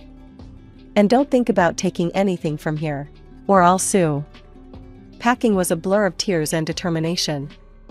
I collected mine and Jack's belongings, leaving behind everything that Michael could claim as his. I wasn't going to give him any reason to come after me legally. The apartment I found was small, but it was ours, and it was close to Jack's kindergarten, which made life a little easier. Every day, as I walked him to school, I felt a bit more grounded, a bit more like I could do this, raise my son and rebuild our lives. The stock market became my sanctuary and my battlefield. I traded with a ferocity born of necessity, the need to provide for Jack and keep us afloat without any help from Michael. Nights were the hardest, after Jack went to bed and the world quieted down. That's when the doubts and the loneliness crept in. But every time I wanted to give in to despair, I'd look at the numbers climbing in my account, and I'd find the strength to keep pushing. Divorce proceedings were as cold and swift as Michael's farewell. The prenuptial agreement held up, leaving me with nothing but child support, which was a pittance compared to what Michael made. He fought dirty, too, throwing around threats to take Jack if I pushed for any of the money I'd lent him for that so-called urgent loan. It was during one of those mornings, dropping Jack off at kindergarten, that I met Laura. She was the mother of Emily, a little girl with a wild mop of curls and a laugh that could light up a room. Laura and I hit it off immediately, often finding ourselves chatting long after the kids had scampered off to their morning activities. One sunny afternoon, as we watched our kids play, Laura turned to me, her expression curious. "You always seem so together, Sarah. How do you do it?" "I mean, I struggle, and it's just me." I shrugged, my eyes on Jack, who was busy constructing a sandcastle. "I guess you just learned to cope, you know? Keep pushing through." We talk about everything and nothing, movies, books, our wild dreams of vacations in exotic places. But I never brought up Michael or the divorce. That part of my life was locked away, a chapter one was determined to close. One day, as we watched Jack and Emily scramble up the steps of a slide, Laura nudged me gently. "You know, if you ever need to talk about anything, I'm here. Us single moms have to stick together." I smiled, the warmth from her offer spreading through me. "Thanks, Laura. That means a lot." After a particularly good day on the stock exchange, I felt a rare surge of optimism. Maybe it was the adrenaline from the win, or maybe I just needed a change of scenery from the usual routine. Whatever it was, I called up Laura and suggested dinner at a new restaurant downtown. "Sounds like a celebration is in order." "What's the occasion?" Laura asked as we settled into our seats at the chic, softly lit venue. "Just a good day at work," I replied, trying to keep it casual, but inside I was buzzing. It felt like things were finally looking up. As we sipped on our drinks and chatted about mundane things like kindergarten antics and weekend plans, I felt the weight of the past months lighten a bit. But just as I was beginning to relax, a familiar voice chilled the air around us. Well, if it isn't Sarah. Looking a bit rough, aren't we?" Michael's voice was unmistakable. I looked up to see him standing there, smirking, with a woman clinging to his arm. I felt my face flush, a mix of embarrassment and anger. "Michael," I greeted stiffly, wishing the earth would swallow me whole. "And this is Vanessa, my fiancée. Isn't she just stunning?" Vanessa gave a tight-lipped smile, eyeing me up and down with thinly veiled disdain. Yes, Michael always did have a taste for, well, never mind. "Nice to meet you, Sarah." Michael leaned in, lowering his voice, though not his malice. "Seriously, Sarah, you look like you've aged a decade. What happened to you?" I remained silent, not trusting myself to speak without my voice shaking. Laura, however, was not about to let it slide. "Sarah's doing just fine, better even. Looks to me like life's treating her well." Michael snorted, giving me a final sneering look before turning away. "Come on, Vanessa, let's leave the past where it belongs." After they left, Laura turned to me, her expression a mix of concern and anger. "What was that all about? He's awful. And who talks like that?" Taking a deep breath, I filled her in on the brief version of my marriage, the high hopes, the prenup, the threats, the fallout. Everything spilled out in a low, hurried stream. Laura's eyes widened with every detail. "Sarah, why didn't you tell me you were dealing with all that? And a prenup?" "I'm a family lawyer, you know. I want to see that prenup. There could be something there, some way to challenge it." A few days later, I was in Laura's office, handing over the dusty documents that had sealed my fate. She pored over them with a furrowed brow, her pen flying over the pages as she made notes.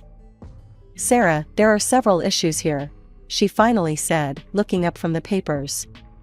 "First, this was signed too close to the wedding. It's a pressure tactic. Second, you didn't have independent legal advice, which is huge. And third, he didn't disclose all his financial obligations, like that loan you ended up covering. That's misrepresentation." My heart raced as she laid out each point. "It means," Laura continued with a smile, "that we might just be able to challenge this. We've got a real shot here, Sarah. Sitting in the cold, stark courtroom, my hands were trembling, despite my best efforts to appear calm. The weight of what was at stake pressed heavily upon me, not just the potential financial outcome, but the deeper, more personal vindication against Michael's long-standing control and threats. Before the judge had even called the session to order, Michael leaned towards me from where he stood a few paces away. His voice was low, a venomous whisper meant only for me. "You're a loser, Sarah. You can never beat me. I'll ruin you. And when I'm done, I'll take Jack from you too." Laura, standing by my side, gave my hand a quick, reassuring squeeze before we were called to present our case. As the proceedings began, Laura was methodical and fierce. She laid out the facts, pointing to the rushed nature of the prenuptial agreement signing and the glaring lack of independent legal counsel. She highlighted the financial disclosures that Michael had conveniently omitted, which directly impacted the terms of the prenup. "Your Honor, the agreement my client was coerced into signing was not only unfair but fundamentally flawed in its execution," Laura argued passionately. "We have clear grounds here to question its validity." Michael's lawyer tried to counter, arguing that everything had been above board, that I was merely having regrets after the fact. But Laura dismantled his points with precise legal references and the undeniable weight of evidence she'd compiled. After what felt like an eternity, the judge finally spoke. "After reviewing the evidence and the circumstances under which the prenuptial agreement was signed, I am ruling to annul the agreement due to significant violations in its execution." The courtroom seemed to spin for a moment. Laura turned to me, a triumphant smile spreading across her face. "We did it, Sarah," she whispered. Michael's reaction was instantaneous. His face turned a shade of red I'd never seen before as he stood up, his chair clattering behind him. "This isn't over. You won't get a dime from me," he shouted, his voice echoing off the high ceilings. The judge warned him to settle down, but Michael's fury was palpable. As we left the courthouse, he followed, his threats spewing out like venom. I turned on my dictaphone and let it record every bitter word, every promise of revenge. "You'll regret this, Sarah. I'll make sure of it," he hissed as we walked down the courthouse steps. Later, at the police station, I played the recording. An officer took notes, his expression growing increasingly concerned with each threat uttered. "We'll give him a warning. He's not to contact you or approach you. Any further incidents, and we'll take more serious action," he promised. As I left the police station, the legal documents confirming my ownership of 2 city center apartments and several commercial properties securely in my bag, I felt a mix of exhaustion and exhilaration. Over $2 million in assets, it was almost impossible to comprehend. But more than the financial security, it was the freedom from Michael's shadow that felt like my true victory. The passive income from renting out real estate was more than enough to provide for Jack and me, and it allowed me to cut back on the frantic trading that had consumed so much of my time.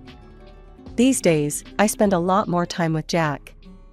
He's growing up fast, and every moment with him feels precious.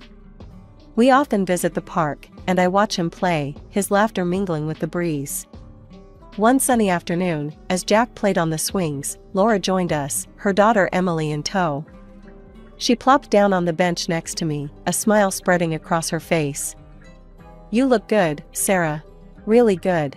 Like a weight's been lifted," she observed, handing me a cup of coffee she'd picked up on her way. "Thanks, Laura. It feels that way, too," I replied, taking a grateful sip of the coffee. "I'm thinking about buying a house, you know, a real home for Jack and me. Something with a garden, maybe even a place for a dog." As we talked, the conversation shifted to Michael and how dramatically things had changed.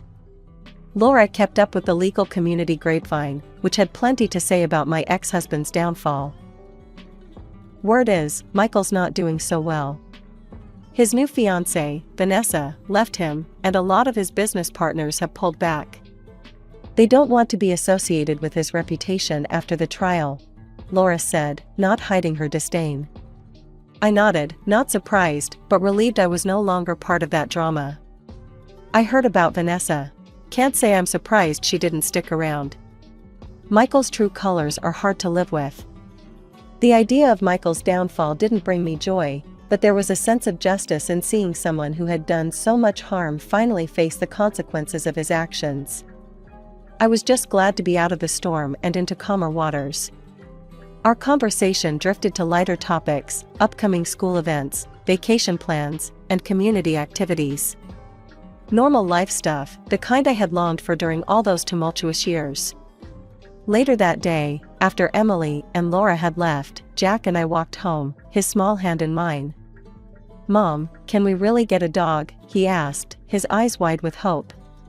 "Yeah, buddy, we can." I smiled down at him. "We'll have a big yard for him to play in, and you can help pick him out."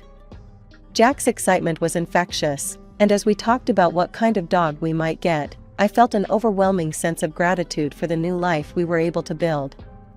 It was a far cry from the uncertainty and strife of the past years. I no longer looked over my shoulder, worried about what Michael might do next. Instead, I looked forward to house viewings, to Jack's laughter filling a home that was truly ours, to new memories made in a garden under the sun, and to the simple joy of picking out our new dog. I'm Sarah, just a regular woman who's seen her share of life's ups and downs. For 24 long years, I've been the backbone of a family that didn't always see or appreciate my worth. My husband, Richard, has a bit of fame as a TV presenter on a channel that's barely hanging on to its viewers.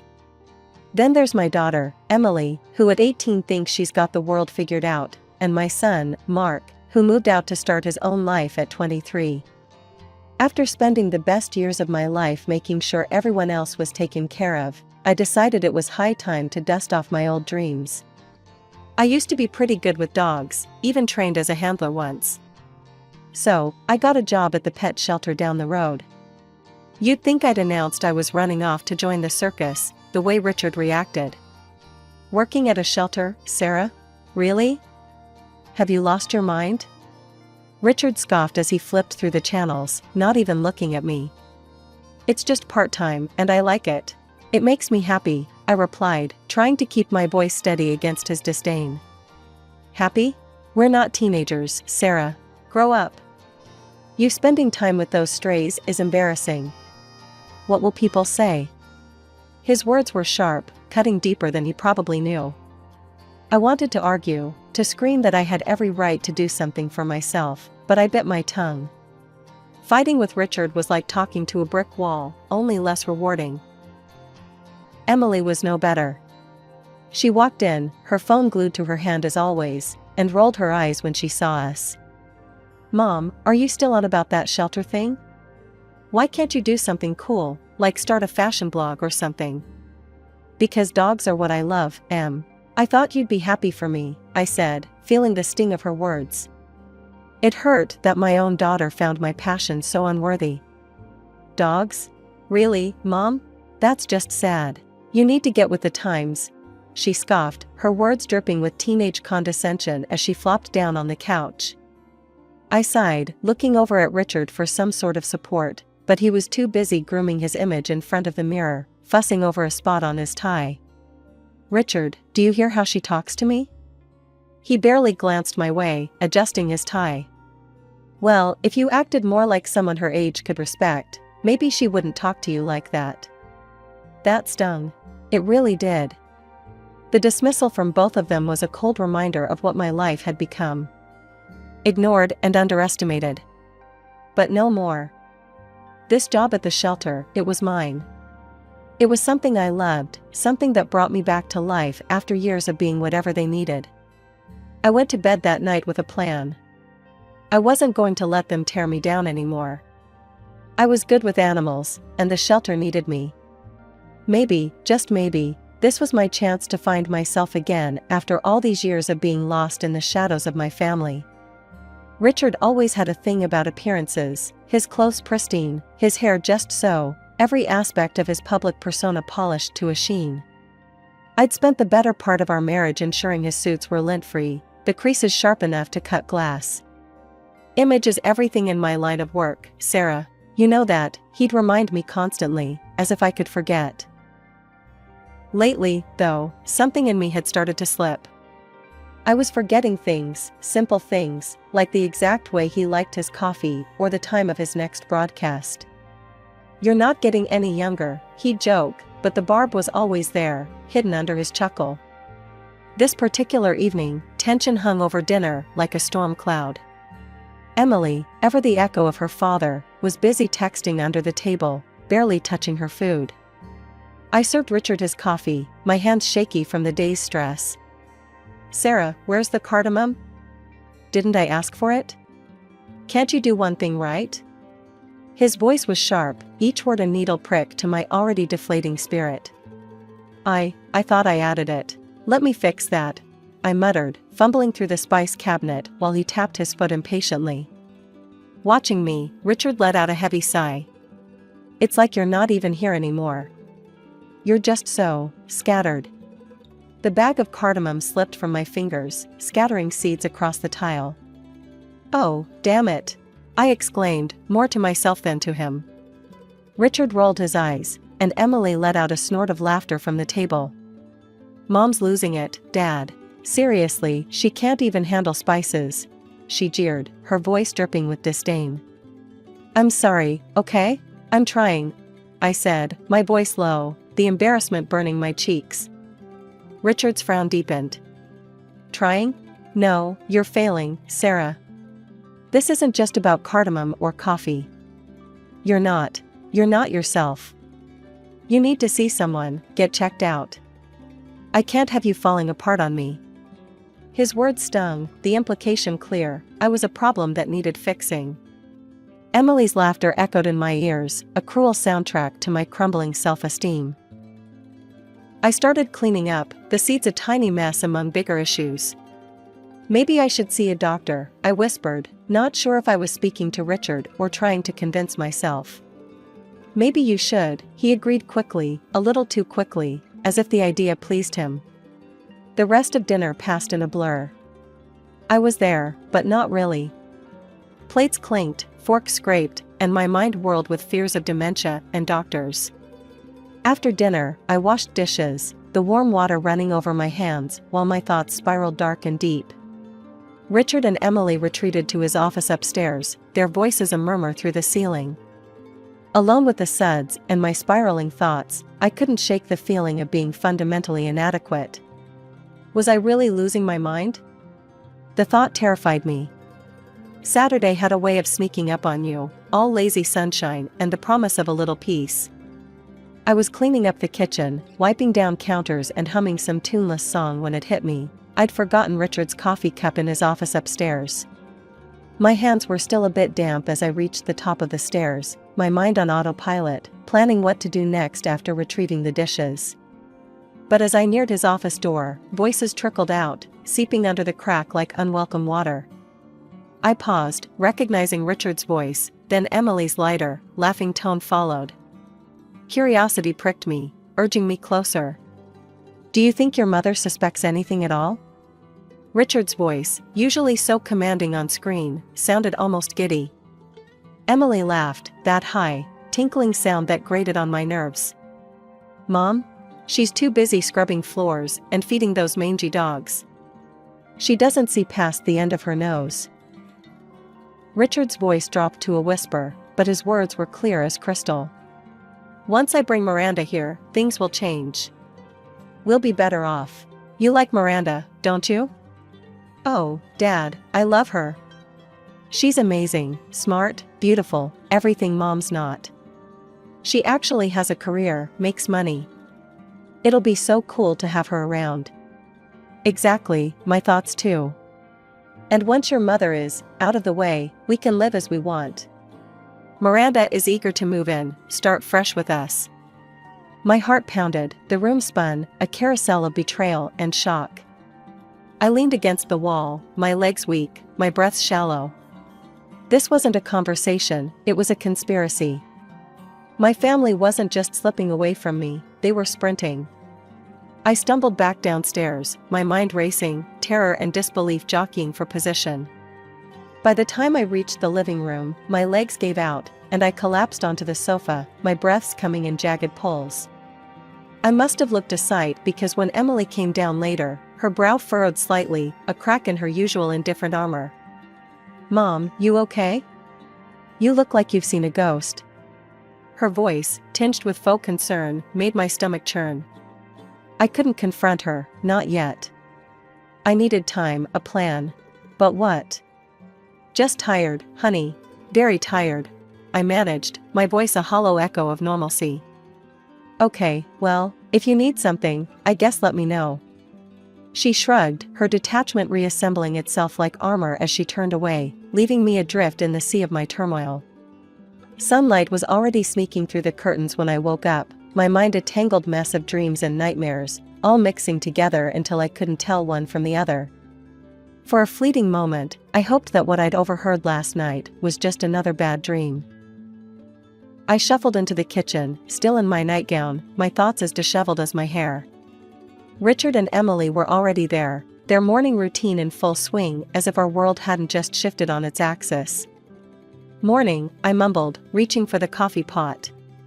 The strong aroma did nothing to clear the fog in my brain. "Good morning, Mom," Emily said, a little too cheerfully. Richard just nodded, his eyes glued to his phone. But then, their eyes met, and they shared a quick, secretive smile, a small, poisonous thing that didn't reach their eyes. That smile, it was like a slap, waking me up better than the strongest coffee ever could. They didn't know I'd seen it, but it was all the confirmation I needed that last night wasn't a figment of my imagination.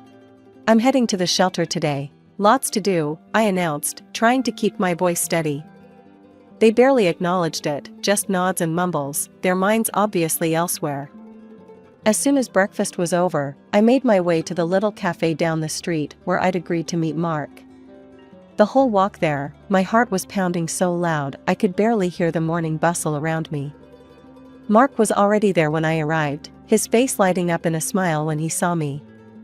"Mom, are you okay? You look, I don't know, upset?" I forced a smile, but as I sat down, the facade crumbled. "Mark, I need to tell you something important," I started, my voice a shaky whisper.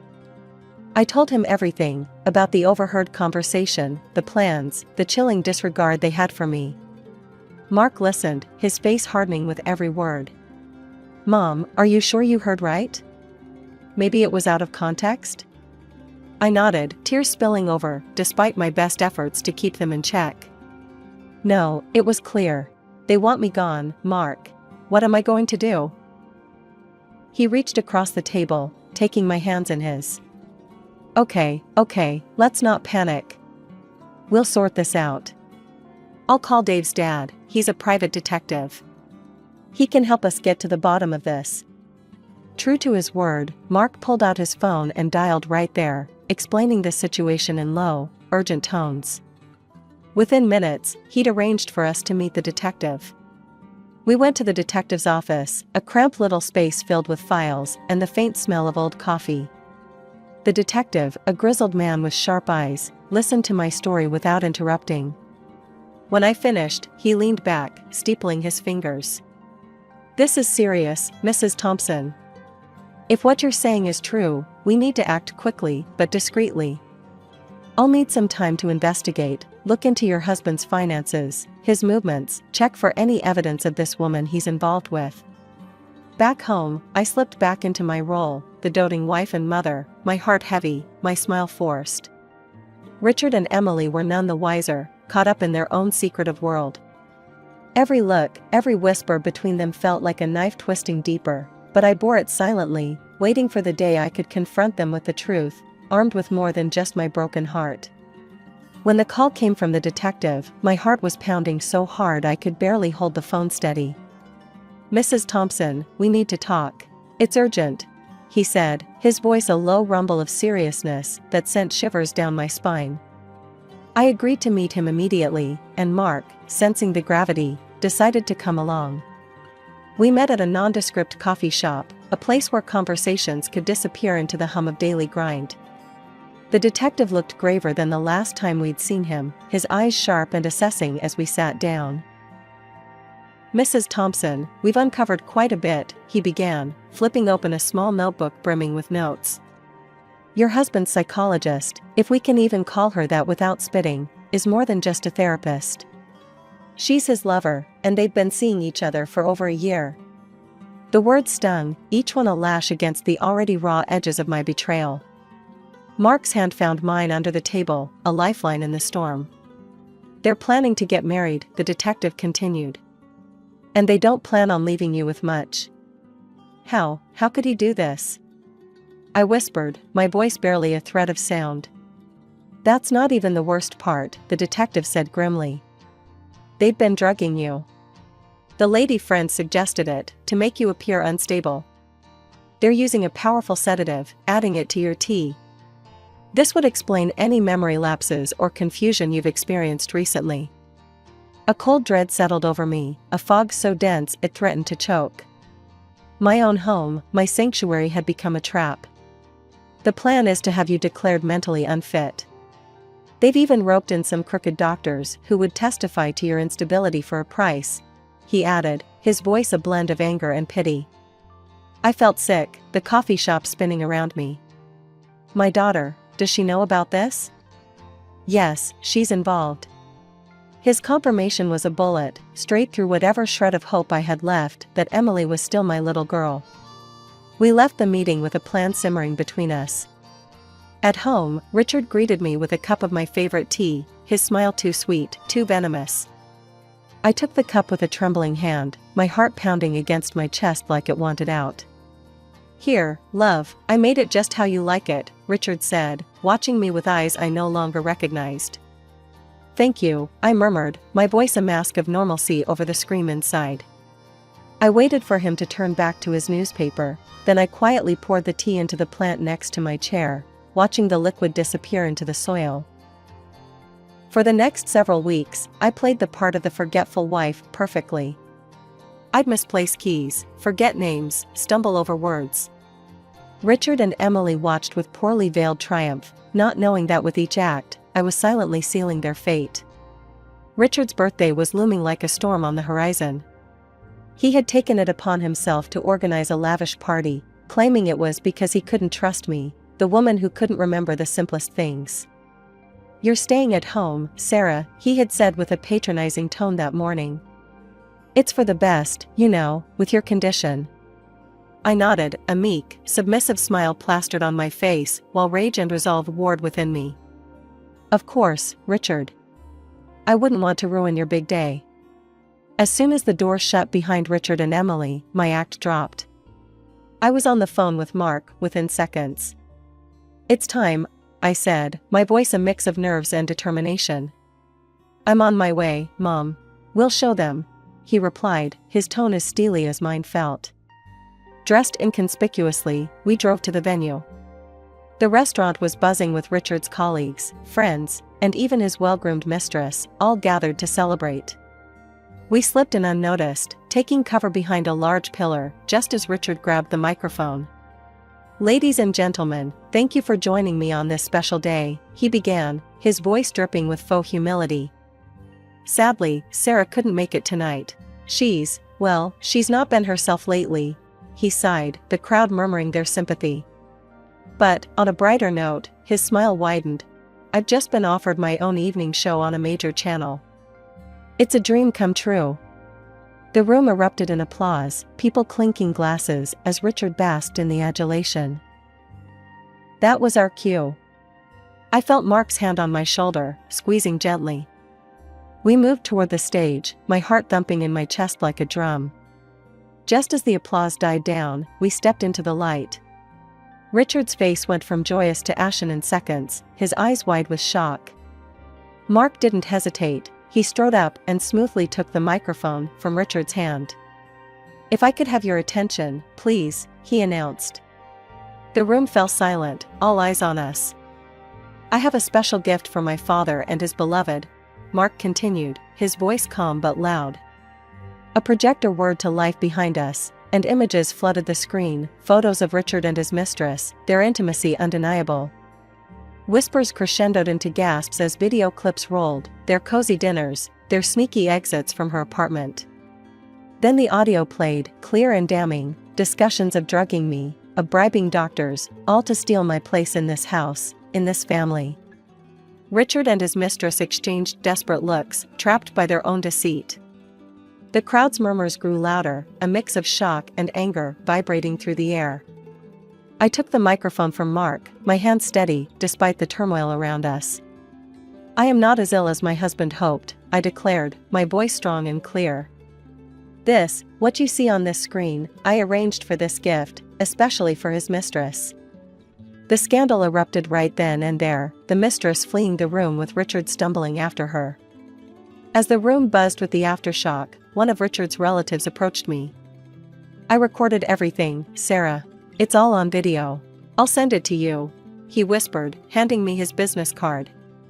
After the explosive reveal at Richard's birthday bash, the fallout was immediate and merciless.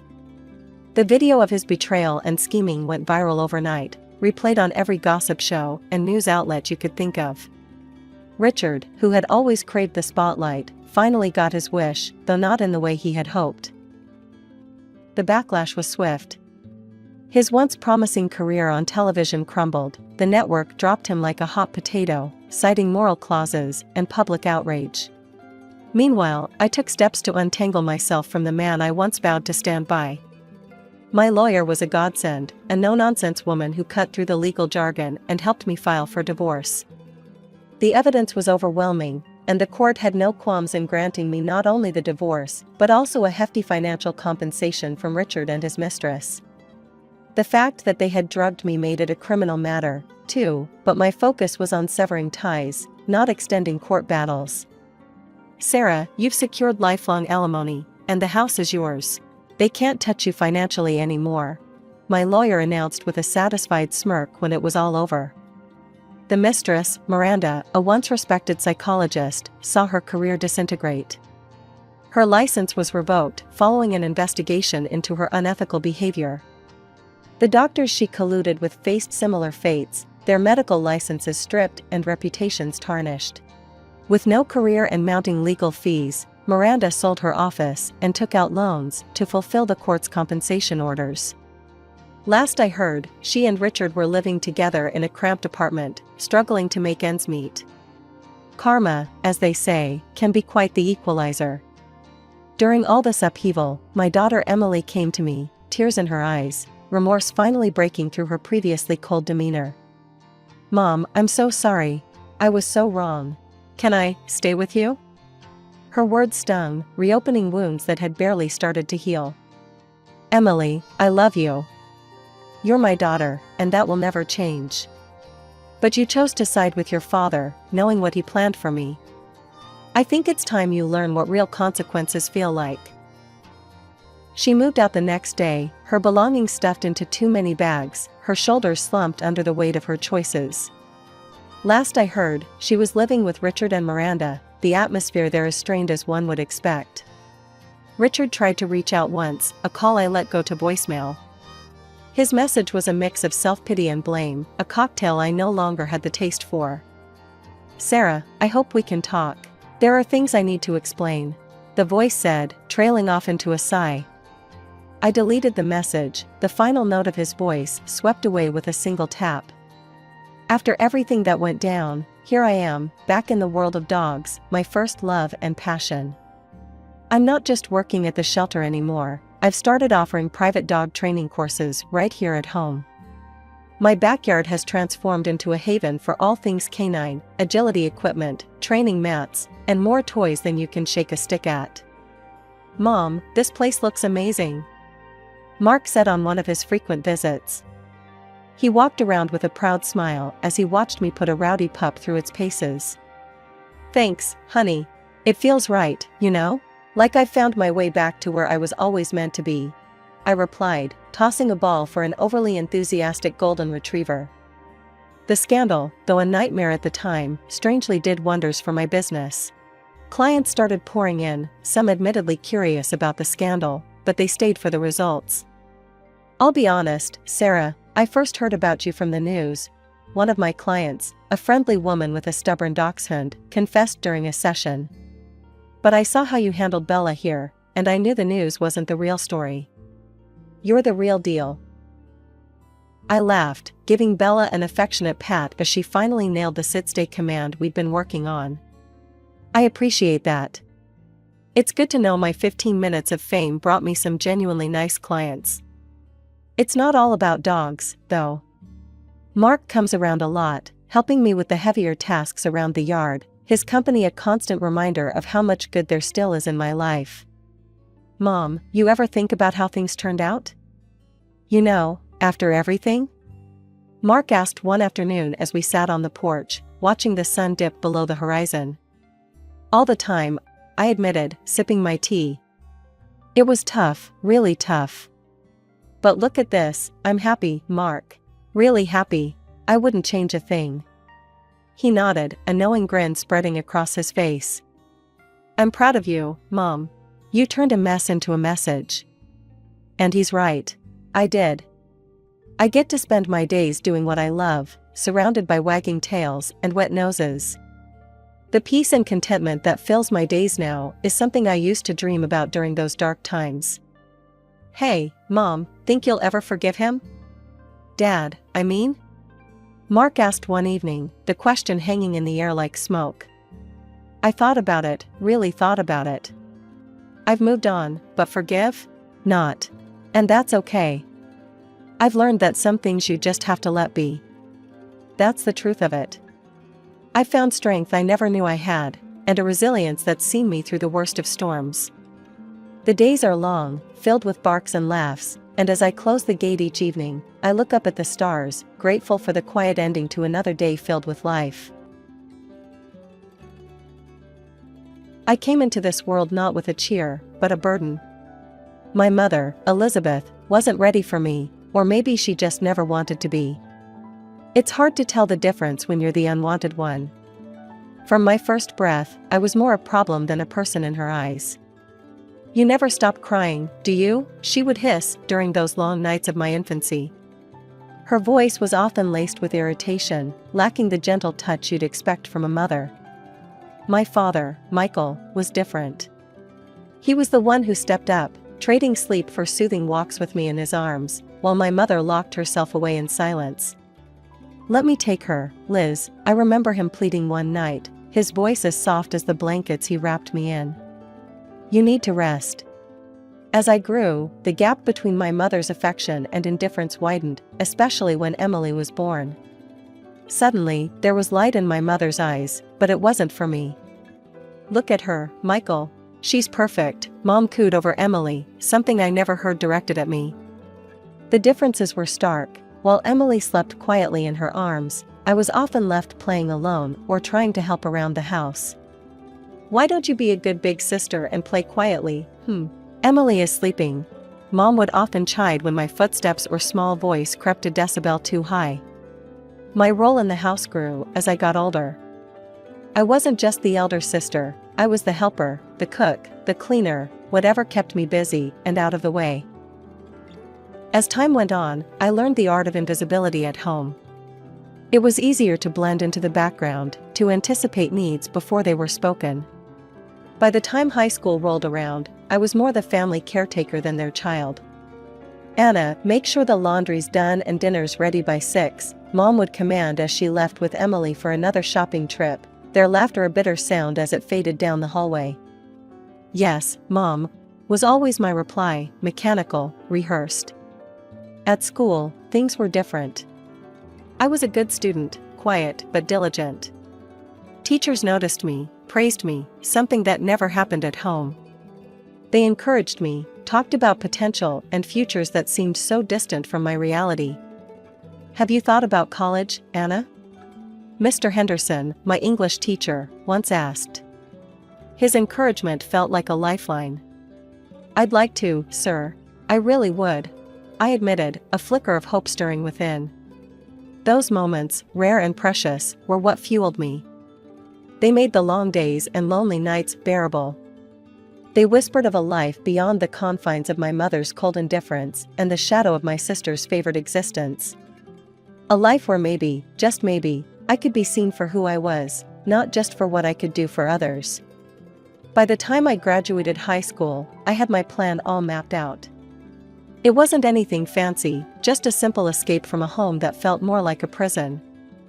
The day I turned 18, I packed my bags, mostly filled with second-hand clothes and a few cherished books. "You really going through with this?" Dad asked, his face lined with worry as he watched me stuff a duffel bag. "Your mom's gonna flip, you know. She expects you to stick around, help out with the house, with Emily." I zipped up the bag with more force than necessary. "I know. But I can't stay here, Dad. I gotta try and make something of myself." I moved into a tiny apartment on the edge of town, close enough to my new job at a local diner.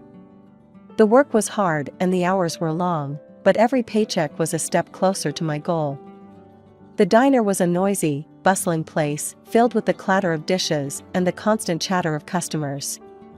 I learned to keep my head down and my hands busy. Nights were spent in a cramped study corner of my apartment, textbooks spread out as I worked through community college applications. I was determined to be more than a waitress, more than what my mother said I'd be. "Why you both airin' with all that school stuff?" my neighbor, Jo, once asked when she caught me buried in paperwork. "Ain't like it's gonna change much." "It might not," I admitted, "but it's worth a shot. I want to be a teacher, Jo. I want to do something meaningful." Jo snorted, dragging on her cigarette. "Well, good luck with that, kid. This world ain't kind to dreamers." Saving money became a game of numbers. Every tip went into a jar, every spare dollar tucked away for future tuition. I cut corners everywhere, lived on ramen and toast, and kept my eyes on the prize. After a year of relentless work and study, I had enough to enroll in college. I chose the local community college, affordable and within commuting distance. The day I received my acceptance letter, I felt a surge of pride like never before. Walking into my first class, I felt out of place with my worn-out jeans and second-hand textbooks, but I was there, in a seat, ready to learn. "You here for the early childhood education program?" a girl next to me asked, her pen tapping nervously on her notebook. "I'm Sarah. We should study together, maybe?" "Sure, Sarah. I'm Anna. I'd like that." College was a whole new world, one where I wasn't just the forgotten daughter or the hard-working waitress. I was a student, a peer, and soon, I found myself part of a community. Evenings were still spent at the diner, but now my days were filled with lectures, group projects, and a growing belief that I could really make this happen. I could become someone who made a difference. The path wasn't easy. There were moments of doubt, of fear that maybe Jo was right, that maybe the world wasn't kind to dreamers. But every time I helped a classmate understand a tough concept, or received praise from a professor, I knew I was where I was supposed to be. By the time my second year of college rolled around, I was deep into my studies and working the evening shift at the diner. One evening, as I balanced a tray full of burgers and shakes, my phone buzzed in my apron. It was an email from the college financial office. My heart skipped. This was it, the scholarship decision.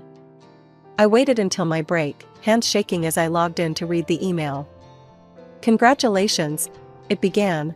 "We are pleased to inform you." I didn't need to read the rest, I had done it. A full ride for the next year. I let out a breath I didn't even know I was holding and slid down against the wall, relief washing over me. The following weeks flew by in a blur of exams and late-night shifts. But with my financial worries eased, I was able to focus more on what I really loved, learning how to teach. As the semester ended, I started applying for teaching positions, each application sent with a mix of hope and nerves.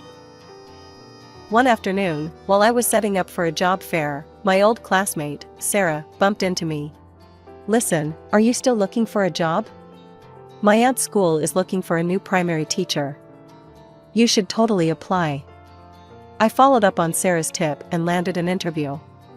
The night before, I practiced answers to possible questions in front of my mirror, determined to come off as confident and competent. The principal, Mr. Davis, was a stern-looking man who softened a bit as we talked. "Why do you want to work with children?" he asked, peering at me over his glasses. "Because I believe every child deserves a champion, an adult who will never give up on them, who understands the power of connection and insists they become the best they can possibly be." I walked out of there feeling like I had just won my second scholarship. A week later, I got the call. I was in. I was going to be a teacher. After years of working tirelessly as a teacher and constantly hitting the books at night to stay ahead, I decided it was high time to invest in a proper laptop. Walking into the tech store, I was more than a little out of my element. Rows of shiny, high-tech gadgets lined the walls, each one promising the world. I must have looked lost because a guy with a friendly smile and a name tag that read Tom approached me. "Need some help finding something?" he asked, his tone friendly. "Yeah, I'm looking for a laptop that can handle a lot of multitasking and won't give up on me in a year," I replied, hoping I sounded like I knew what I was talking about. Tom nodded, showing me a few models and explaining the specs in a way that didn't go right over my head. "This one here would be perfect for what you need, and it's within budget." As he rang up the sale, he gave a casual, "You seem really into your work. If you ever need tech advice, or any advice, really, here's my number." We started texting, casual at first, then daily. Dates followed, easy nights out where the laughter flowed as freely as the conversation. But whenever things edged towards serious, Tom was quick with the brakes. "We're still young, Anna. There's no rush," he'd say, every time I hinted at something deeper. I didn't push it. I was busy enough, and having someone even just to laugh with felt like a win. But then, one lazy Saturday morning, as I was enjoying my coffee and the rare chance to sleep in, my phone rang. It was Mom, which was unusual enough to spike my heartbeat. "Anna, it's your dad. He's really sick. You should come." The weight in her voice pulled me upright. "I'm on my way." Tom, sprawled on the couch, sat up. "Everything okay?" "It's my dad. I have to go see him. He's sick." "I'll come with you," he offered, and something in his tone made it clear he wasn't asking. We drove in silence, the tension thick. As we pulled up to the family house, his whistle cut through the quiet. "Damn, Anna, you didn't say you grew up in a mansion." "It's not as glamorous as it looks," I murmured, my stomach knotting up as we walked to the door. Inside, Mom and Emily were the picture of superficial concern. I introduced Tom, their smiles a little too polished. "Nice to finally meet the man making our Anna so happy," Mom cooed, her eyes appraising. "We were just talking about the future," Emily chimed in, eyeing Tom like a new accessory she might like to try. I barely listened, my focus on getting to Dad. He was propped up in bed, looking so frail it knocked the breath from me. "Anna, my girl," he rasped as I approached. "I'm sorry for everything." Tears stung my eyes, but I managed a smile. "It's okay, Dad. I'm here now." "I should have been stronger.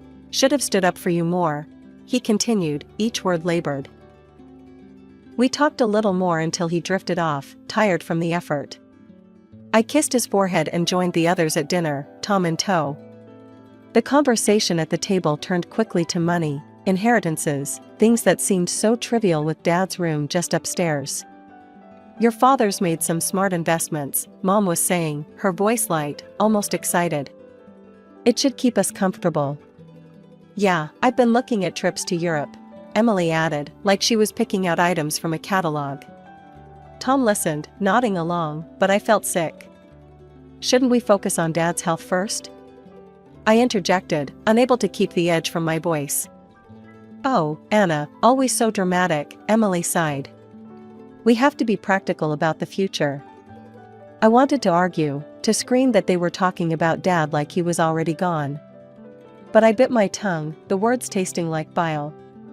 We drove back to my place, the city lights blurring past as I let the distance from that house, from those people, slowly help me breathe easier. Coming back from that unsettling dinner at my parents' place, Tom seemed more contemplative than usual.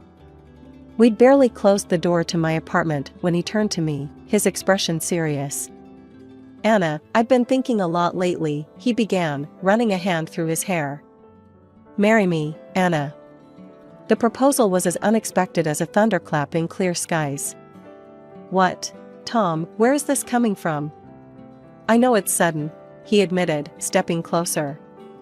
But today, seeing everything, I just know I want to be there for you, for good. We don't need anything big, just us, together. His words, sincere and raw, cut through the confusion. I loved him, that much was clear. And maybe, just maybe, he was the solid thing I could hold on to. Okay, yes, I said, the decision feeling right despite the chaos of my thoughts. We didn't wait. The very next week, we stood together at City Hall, exchanging simple vows in a quiet room. No frills, no grand speeches, just a promise to each other. But even the warmth of new marriage couldn't shield me from the concern for my father. His health was deteriorating, each visit painting a starker picture than the last.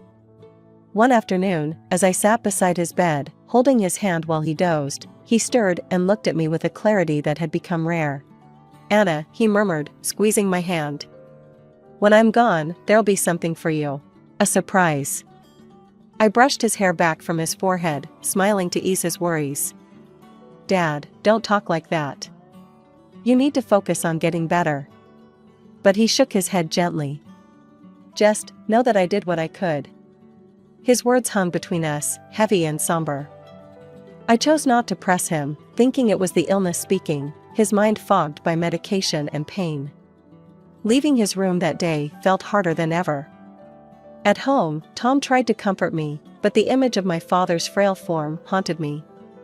Meanwhile, Mom and Emily's conversations about the future grew more frequent and filled with cold calculations.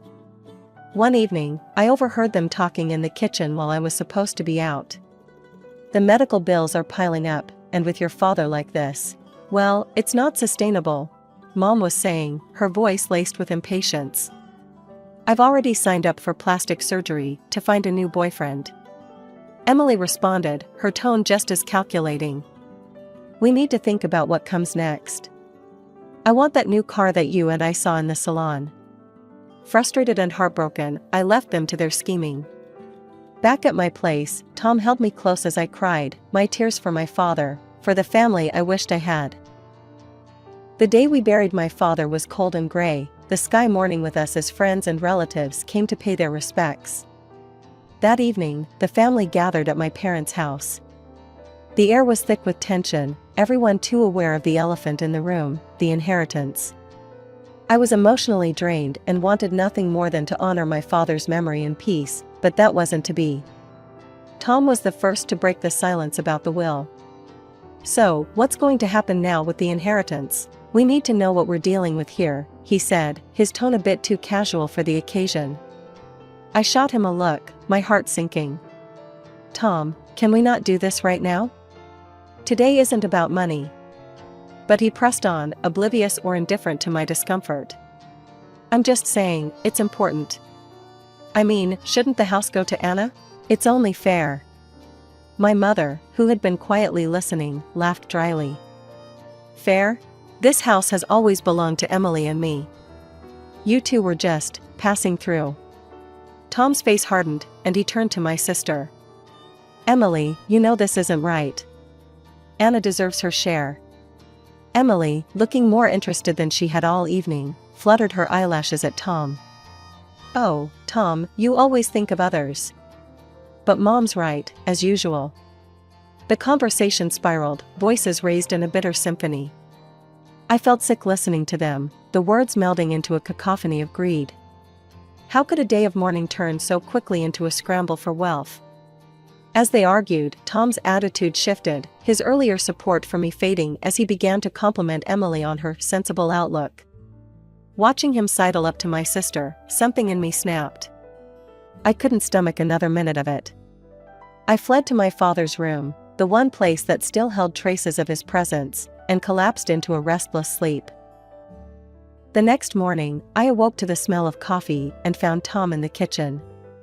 His expression was grave, a stark contrast to the light banter of just days before. "Anna, we need to talk," he began, avoiding my gaze.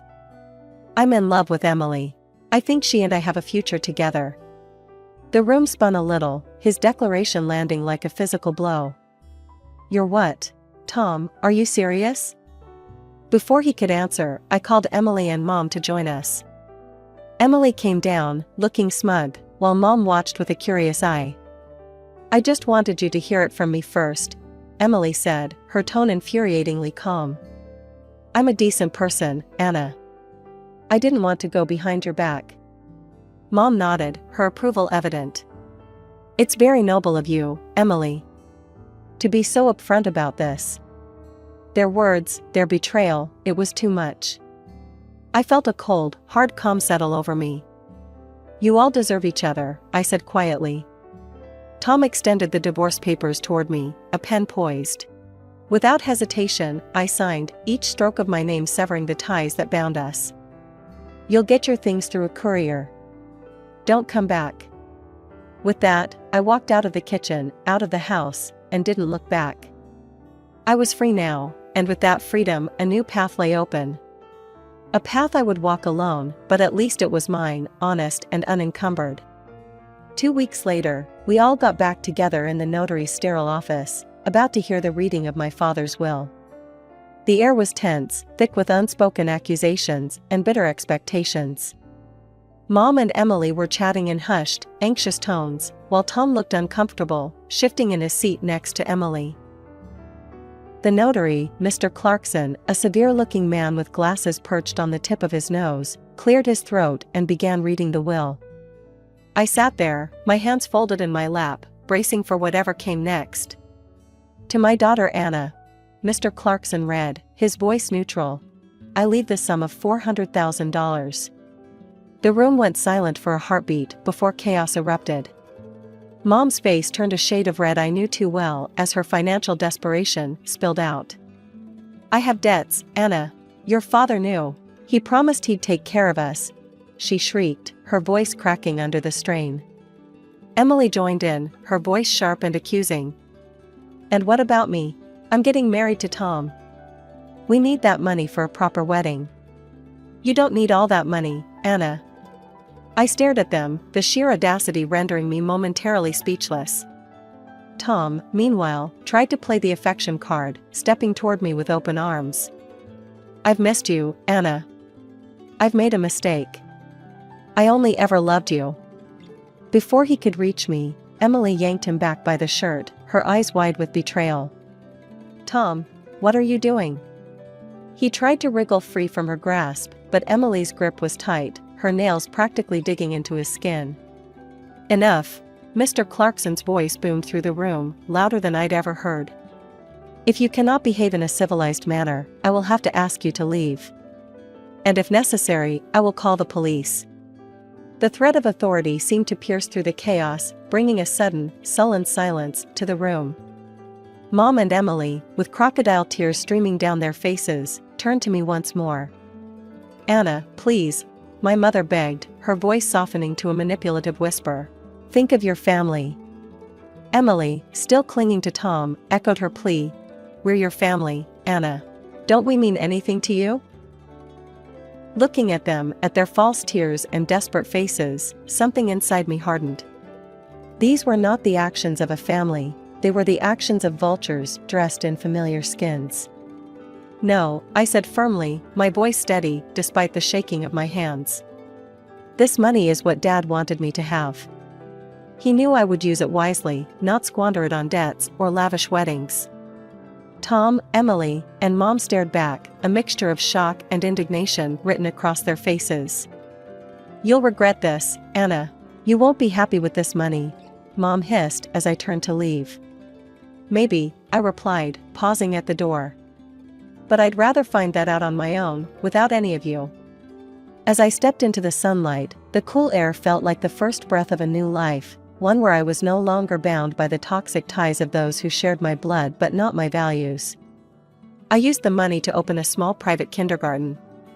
It was something I'd dreamed of, a place where children could feel loved and valued, the way I wished I had felt growing up. The process wasn't easy. There were permits to obtain, a property to renovate, curriculums to design, and staff to hire. But every step felt right. I named it Bright Beginnings, a nod to the new start it represented for me and the children we would serve. Business was good, better than I had hoped. Parents loved our approach, and word of mouth spread. Soon, we were at full capacity, and I began planning an expansion. One day, while reviewing blueprints with my assistant, Jenny, my phone buzzed with an update from a name I hadn't seen in a while, Rachel, a mutual acquaintance of my family. "Hey Anna, thought you should know, your mom and Emily sold the house. They had to move out of town, ended up in a small place. Not much left after settling their debts," she texted. I stared at the screen for a long moment. "Thanks for the update, Rachel," I typed back, a mix of emotions swirling through me. As the days turned into weeks, Bright Beginnings grew not just in size, but in reputation. It was during this busy time that Tom reappeared, as unexpectedly as he had exited my life. I was returning from a meeting when I found him standing outside my apartment, a huge bouquet in his hands and that same charming smile plastered on his face. "Anna, hey. I've been thinking about you," he said as I approached, trying to hand me the flowers. I stopped short, my keys in my hand, an incredulous laugh escaping me. "Really, Tom? After everything, you think flowers will fix it?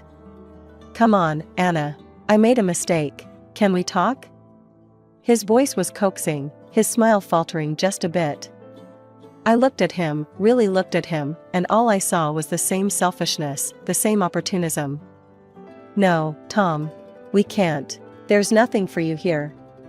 He lingered for a moment, the smile finally slipping off his face as he realized I was serious. Then, with nowhere left to push, he turned and left, the discarded flowers lying wilted by my doorstep. The next few months flew by. Bright Beginnings became not just a daycare, but a cornerstone of the community. We hosted family events, workshops for parents, and continued to expand our services.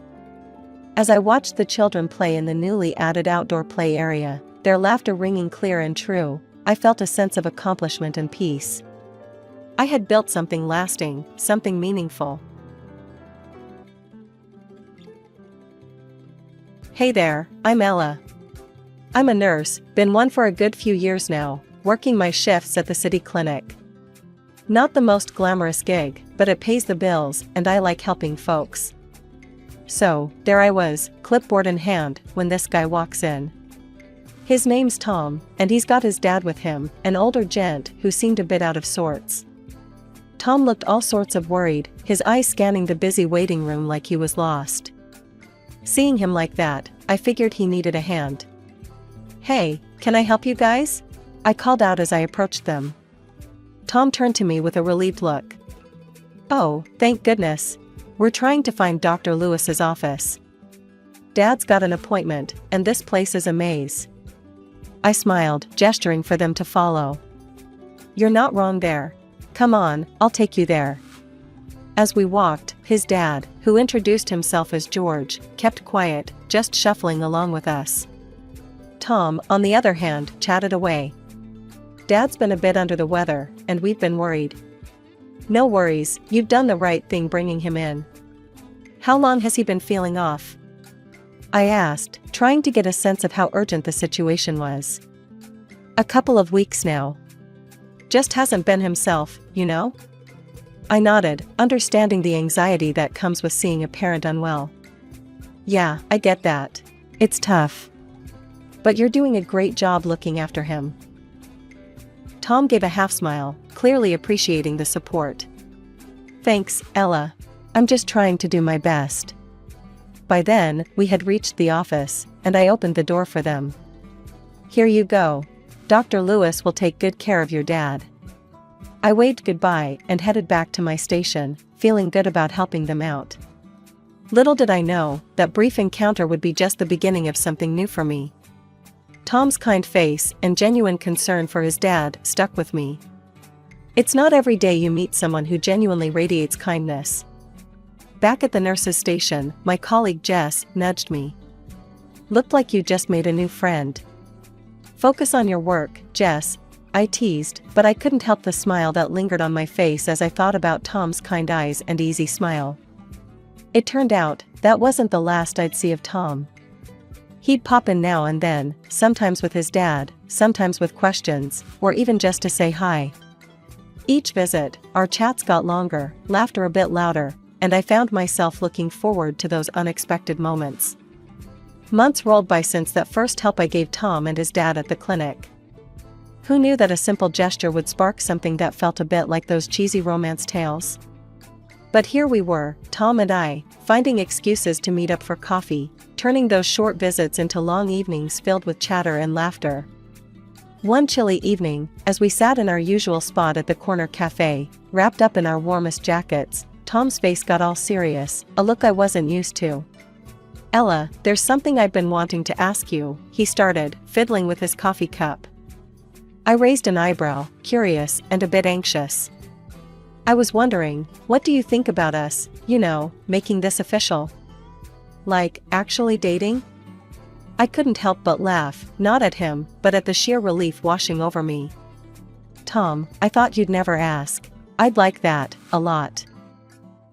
Tom's folks owned a small laundry business, something they were mighty proud of. It was their life's work, right next to their home. One Sunday, Tom invited me over for dinner to meet his parents, Nancy and George. The nerves hit me like a truck. Meeting the parents was a big deal, especially when your boyfriend had described his mom as particular and his dad as old school. The house was cozy, filled with the warm, soapy scent of freshly laundered clothes.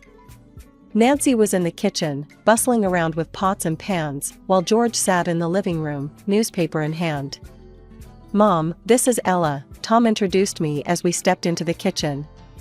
Nancy eyed me up and down, a hard-to-read expression on her face. "Nice to meet you, Ella. Tom tells us you're a nurse?" "That's right, Mrs. Johnson.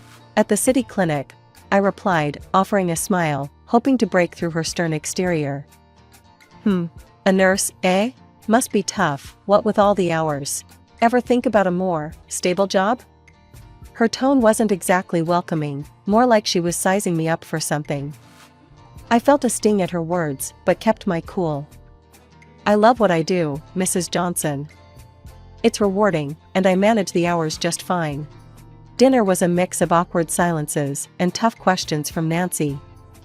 George mostly stayed quiet, occasionally throwing in a word or two, mostly about the laundry business. It was clear they were proud of their work, and they hinted more than once how they hoped Tom would take over soon. "Ella, our laundry is a family business. Tom here has been a part of it since he was a boy. We'd love for him to run it full-time. Maybe you could join him, make it a real family affair," George said, passing the mashed potatoes. Tom quickly jumped in, seeing my discomfort. "Dad, Ella's got her career, and she's really good at it. We're just taking things as they come, right?" I nodded, grateful for his support, but the message was clear. They wanted their son tied to home, and maybe they expected the same from me. As we left that night, Tom apologized for his mom's hard edge. "She's protective, But she'll come around, I hope." I squeezed his hand, unsure of what the future held but certain about one thing: I wasn't ready to give up my scrubs for a laundry apron, not for anyone. We decided on a small wedding, nothing fancy, just close friends and family. One crisp Saturday morning, as we planned our modest reception, Tom's phone rang. He looked at it, frowned, and stepped out to take the call. When he came back, his face was ashen. "My dad, he's had a stroke. We need to go, now." The wedding plans got shoved to the back burner as we rushed to the hospital. The next few days were a blur of doctors, waiting rooms, and coffee that tasted like burnt tar. Tom was a wreck, and I did my best to support him, putting on a brave face while my heart ached for him. George didn't make it. The funeral was a week later, a somber affair with too many people saying how he was in a better place. I stood by Tom, holding his hand, feeling the weight of his grief. After the funeral, Nancy was a shadow of herself, quieter and more withdrawn. That's when Tom dropped the bombshell. "Ella, I need to be there for my mom. She shouldn't be alone right now. I was thinking, maybe we should move in with her, just for a while, until she gets back on her feet." The idea of living with Nancy, in that house that felt more like a business than a home, made my stomach turn. But I saw the desperation in Tom's eyes, and I loved him, so I agreed. And yet, first of all, we went to the mayor's office and legitimized our relationship, without a lavish ceremony and a white dress. Mr. and Mrs. Johnson. The move was hectic. Between packing up our stuff and trying to comfort a grieving mother-in-law, I barely had time to process my own feelings. Nancy wasn't exactly warm, it was her house, and she made sure we knew it. "Ella, make sure those boxes go in the storage room. We need to keep the hallway clear," she instructed the day we moved our last suitcase in. "Of course, Nancy. We'll handle it," I replied, trying to keep the peace. Life at Nancy's was tough. She had her ways of doing things and didn't appreciate deviation. I tried to help, to fit into this new, uncomfortable routine, but everything I did seemed to bother her. Tom was caught between us, trying to mediate but mostly just sinking deeper into his own sadness. He spent long hours at the laundry, avoiding the tension at home. I felt alone, surrounded by his family's memories and my growing resentment. "Ella, why are you still working at that clinic? You should focus on helping here, with the family business," Nancy said one night as we cleared the dinner table. "Nancy, I like my job. It's important to me," I responded, the fatigue and frustration making my voice sharper than I intended. She sighed, a long, drawn-out sound of disappointment. "I just don't see why you'd choose that over family." Lying in bed that night, listening to Tom's uneven breaths, I wondered how long we could keep this up. How long before the weight of his mother's expectations crushed the life we wanted to build together? My job at the clinic was on the other side of the city, which meant my days started in the dark and ended in it too. The commute was a beast, eating up hours I didn't have, and every trip felt longer than the last. Coming home was no relief. Nancy had a sharp eye for anything done less than perfect. I'd barely stepped through the door before the critique started. "Ella, you've left streaks on the window again. Do it over," she'd snap, barely looking up from her knitting. "And this soup is bland. Didn't I show you how to season it?" she'd add at dinner, making a face as if she'd tasted something sour. I tried, really tried, to brush it off and keep the peace, but it wore me down. Even Tom, my supposed partner in all this, started echoing his mom. "Ella, Mom's right. You could be a bit more careful with the cleaning and the cooking," he'd say, not meeting my eyes. It stung, hearing that from him, like I was failing some test I didn't sign up for. Our home felt less like ours, and more like I was an unwelcome guest who couldn't do anything right. One day, after a particularly rough shift at the clinic where I'd stayed late to cover for a coworker, earning me a small bonus, I came home with an idea. I was dead on my feet, but excited to share it with Tom. "Babe, I got a little bonus at work today. We've both been under so much stress. Why don't we take a short vacation? Just a few days. We deserve a break," I suggested, hoping for a moment of connection. Tom looked up from the bills he was sorting, his face unreadable. "That sounds great, babe, but I can't just leave the laundry. Mom can't handle it alone." "It's just a few days, Tom. She can manage, or we could call in some temporary help," I pushed back, needing something to feel normal again. Before Tom could reply, Nancy walked into the room, having caught the tail end of our conversation. Her face was set in a hard line. "A vacation? And leave me to deal with everything here? You think I'm just your backup plan, Ella? That's heartless, even cruel," Nancy snapped, her voice cold. "I'm not your servant, ready to pick up slack so you can frolic on the beach. I'm not made of steel." Tom's gaze followed her, and then he looked at me, his expression tight. "Mom's got a point, Ella. You can be a bit insensitive. Maybe now's not the time for a vacation." That hurt more than Nancy's words. My own husband, who should have had my back, sided with her over a simple, well-deserved break. I felt a mix of anger and sadness, a cocktail of emotions that left me more exhausted. So, my vacation days rolled around, and instead of lying on a beach somewhere, sipping something tropical, I was stuck at home. I spent those days mostly alone, with Tom at the laundry and Nancy giving me the cold shoulder. I'd escape to the city beach when I could, soaking up some sun and pretending things were different. Splitting my time between the clinic and the laundry wasn't my dream scenario, but after months of non-stop nagging from Nancy and Tom about not pitching in, I caved. Fine, I'll help out at the laundry, but only part-time.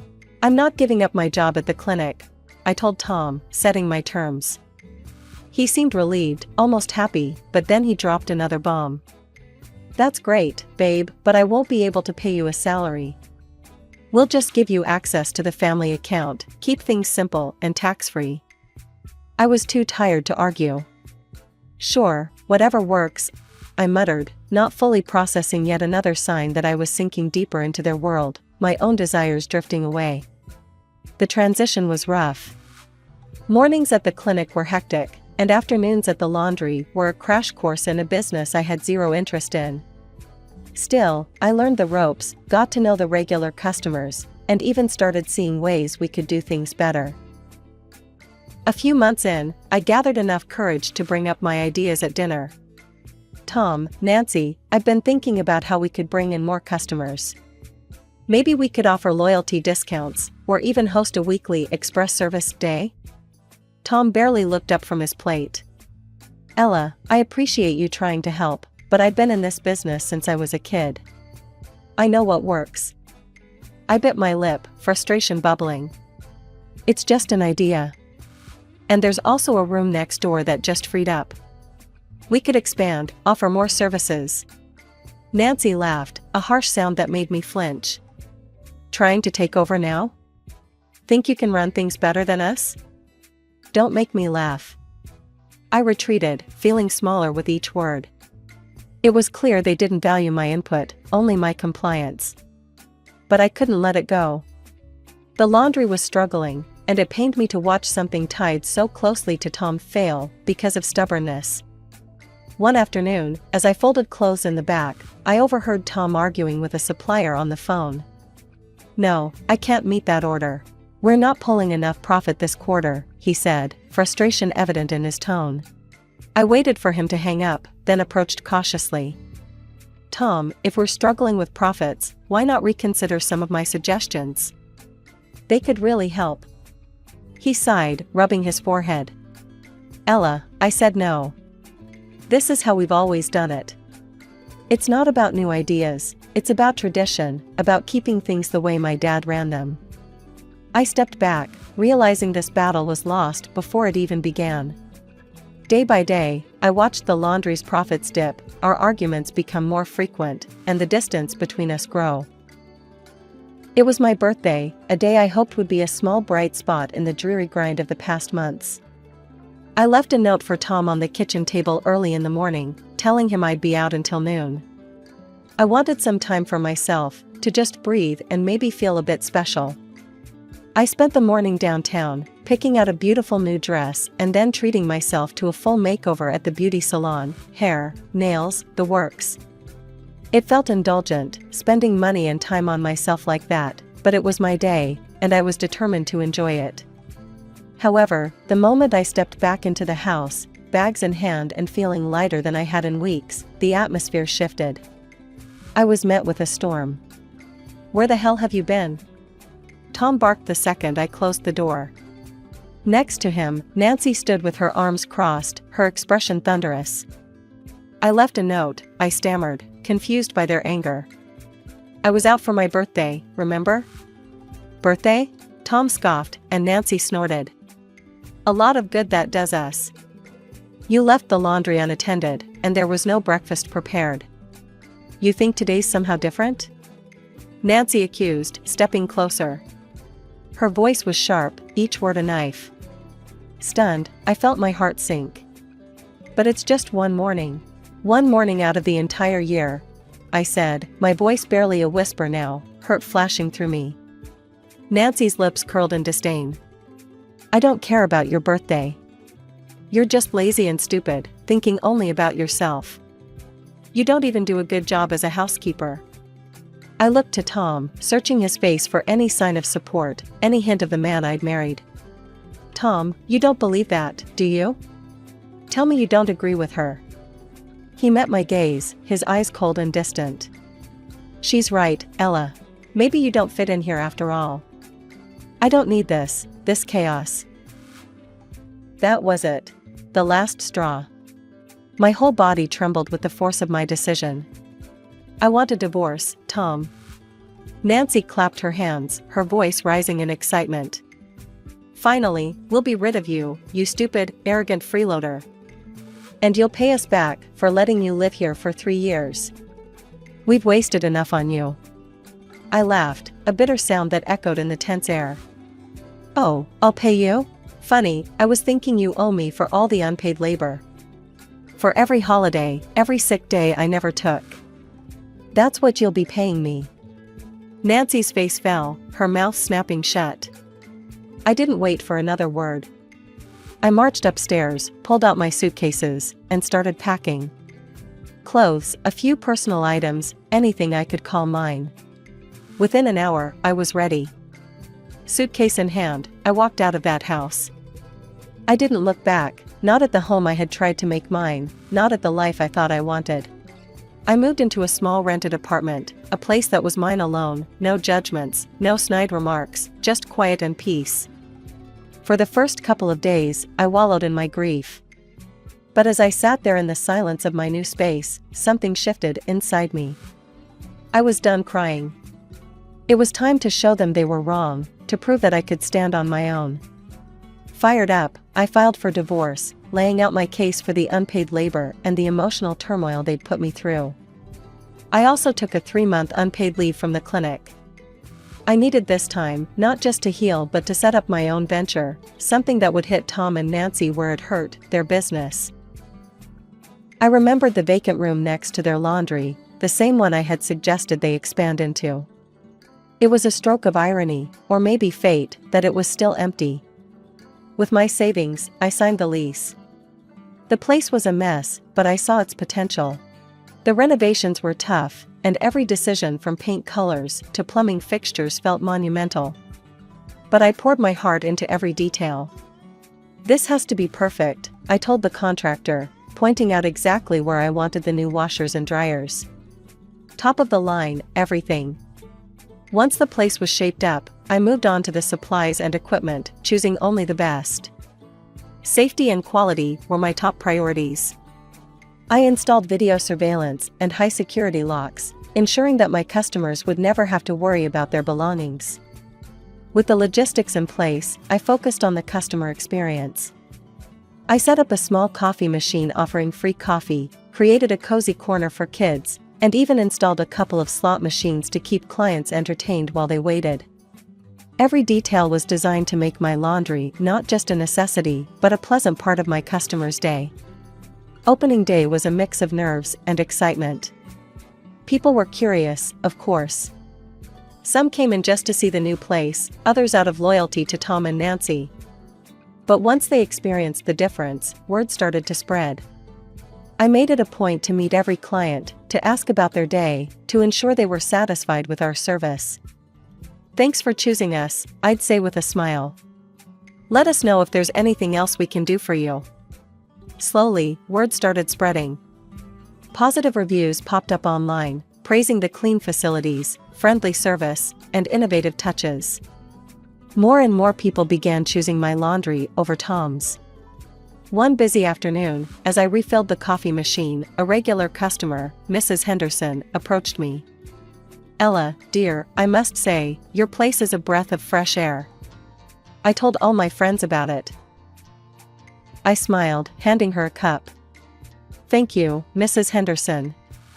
That means a lot to me. I'm glad you enjoy coming here." The popularity of my laundry grew, and with it, so did my confidence. I had created something out of nothing, turned pain into success. The satisfaction wasn't just in the profits or the praise, it was in proving that I could thrive, that I could make something better, all on my own. It was a busy Tuesday afternoon when they walked in, Nancy and Tom, looking like a storm brewing on the horizon. I was behind the counter, sorting through orders, but I straightened up the moment I saw them. My heart skipped, not out of fear, but readiness. I had prepared for this moment, although I hoped it would never come. Nancy wasted no time, her voice loud enough to turn heads. "You've ruined us, Ella." stolen our customers with your underhanded tactics." Tom stood behind her, his expression hard to read. He looked tired, older than I remembered. "I haven't stolen anything. People choose where they want to go. I just provided a better option," I responded, my hand subtly pressing the button under the counter that alerted my security team. "This is all low, even for you," Nancy continued, her finger jabbing in the air towards me. "Making us bankrupt, you think you're clever?" I sighed, shaking my head. "I think I'm fair. I offered ideas, remember? You both pushed me out, laughed at my suggestions. I built this from scratch, honestly, and with hard work." Tom finally spoke, his voice quiet. "Ella, this isn't what we—" "Tom, look around you. I've made this place what it is, because I listened, I adapted, and I cared. Not only about profits, but about people." Nancy's face was red, her anger palpable. "You think you're better than us, that you can just replace us?" "No, Nancy. I just chose not to settle for mediocrity," I replied, pulling up reviews on my phone and pushing it across the counter towards them. "Read these. Customers didn't leave because of me. They left because of dirty rooms, rude service, and poor quality. They left because you refused to change." She glanced at the screen, then looked away, her mouth tightening. "And now," she hissed, turning her wrath back to Tom, "you've let her destroy everything your father built." Tom's face crumpled, and for a moment, I felt a pang of old affection, quickly smothered by years of strain. Nancy turned back to me, desperation in her voice. "Give him a job, then. Take him on here. We're drowning in debt. We're going to close down." I looked at Tom, seeing the man I once loved, the man who sided with his mother against me when I needed him most. "I'm sorry, Tom. I'm running a business, not a charity. Please leave my property, or I will have to call the police." They left, Nancy muttering under her breath, Tom silent.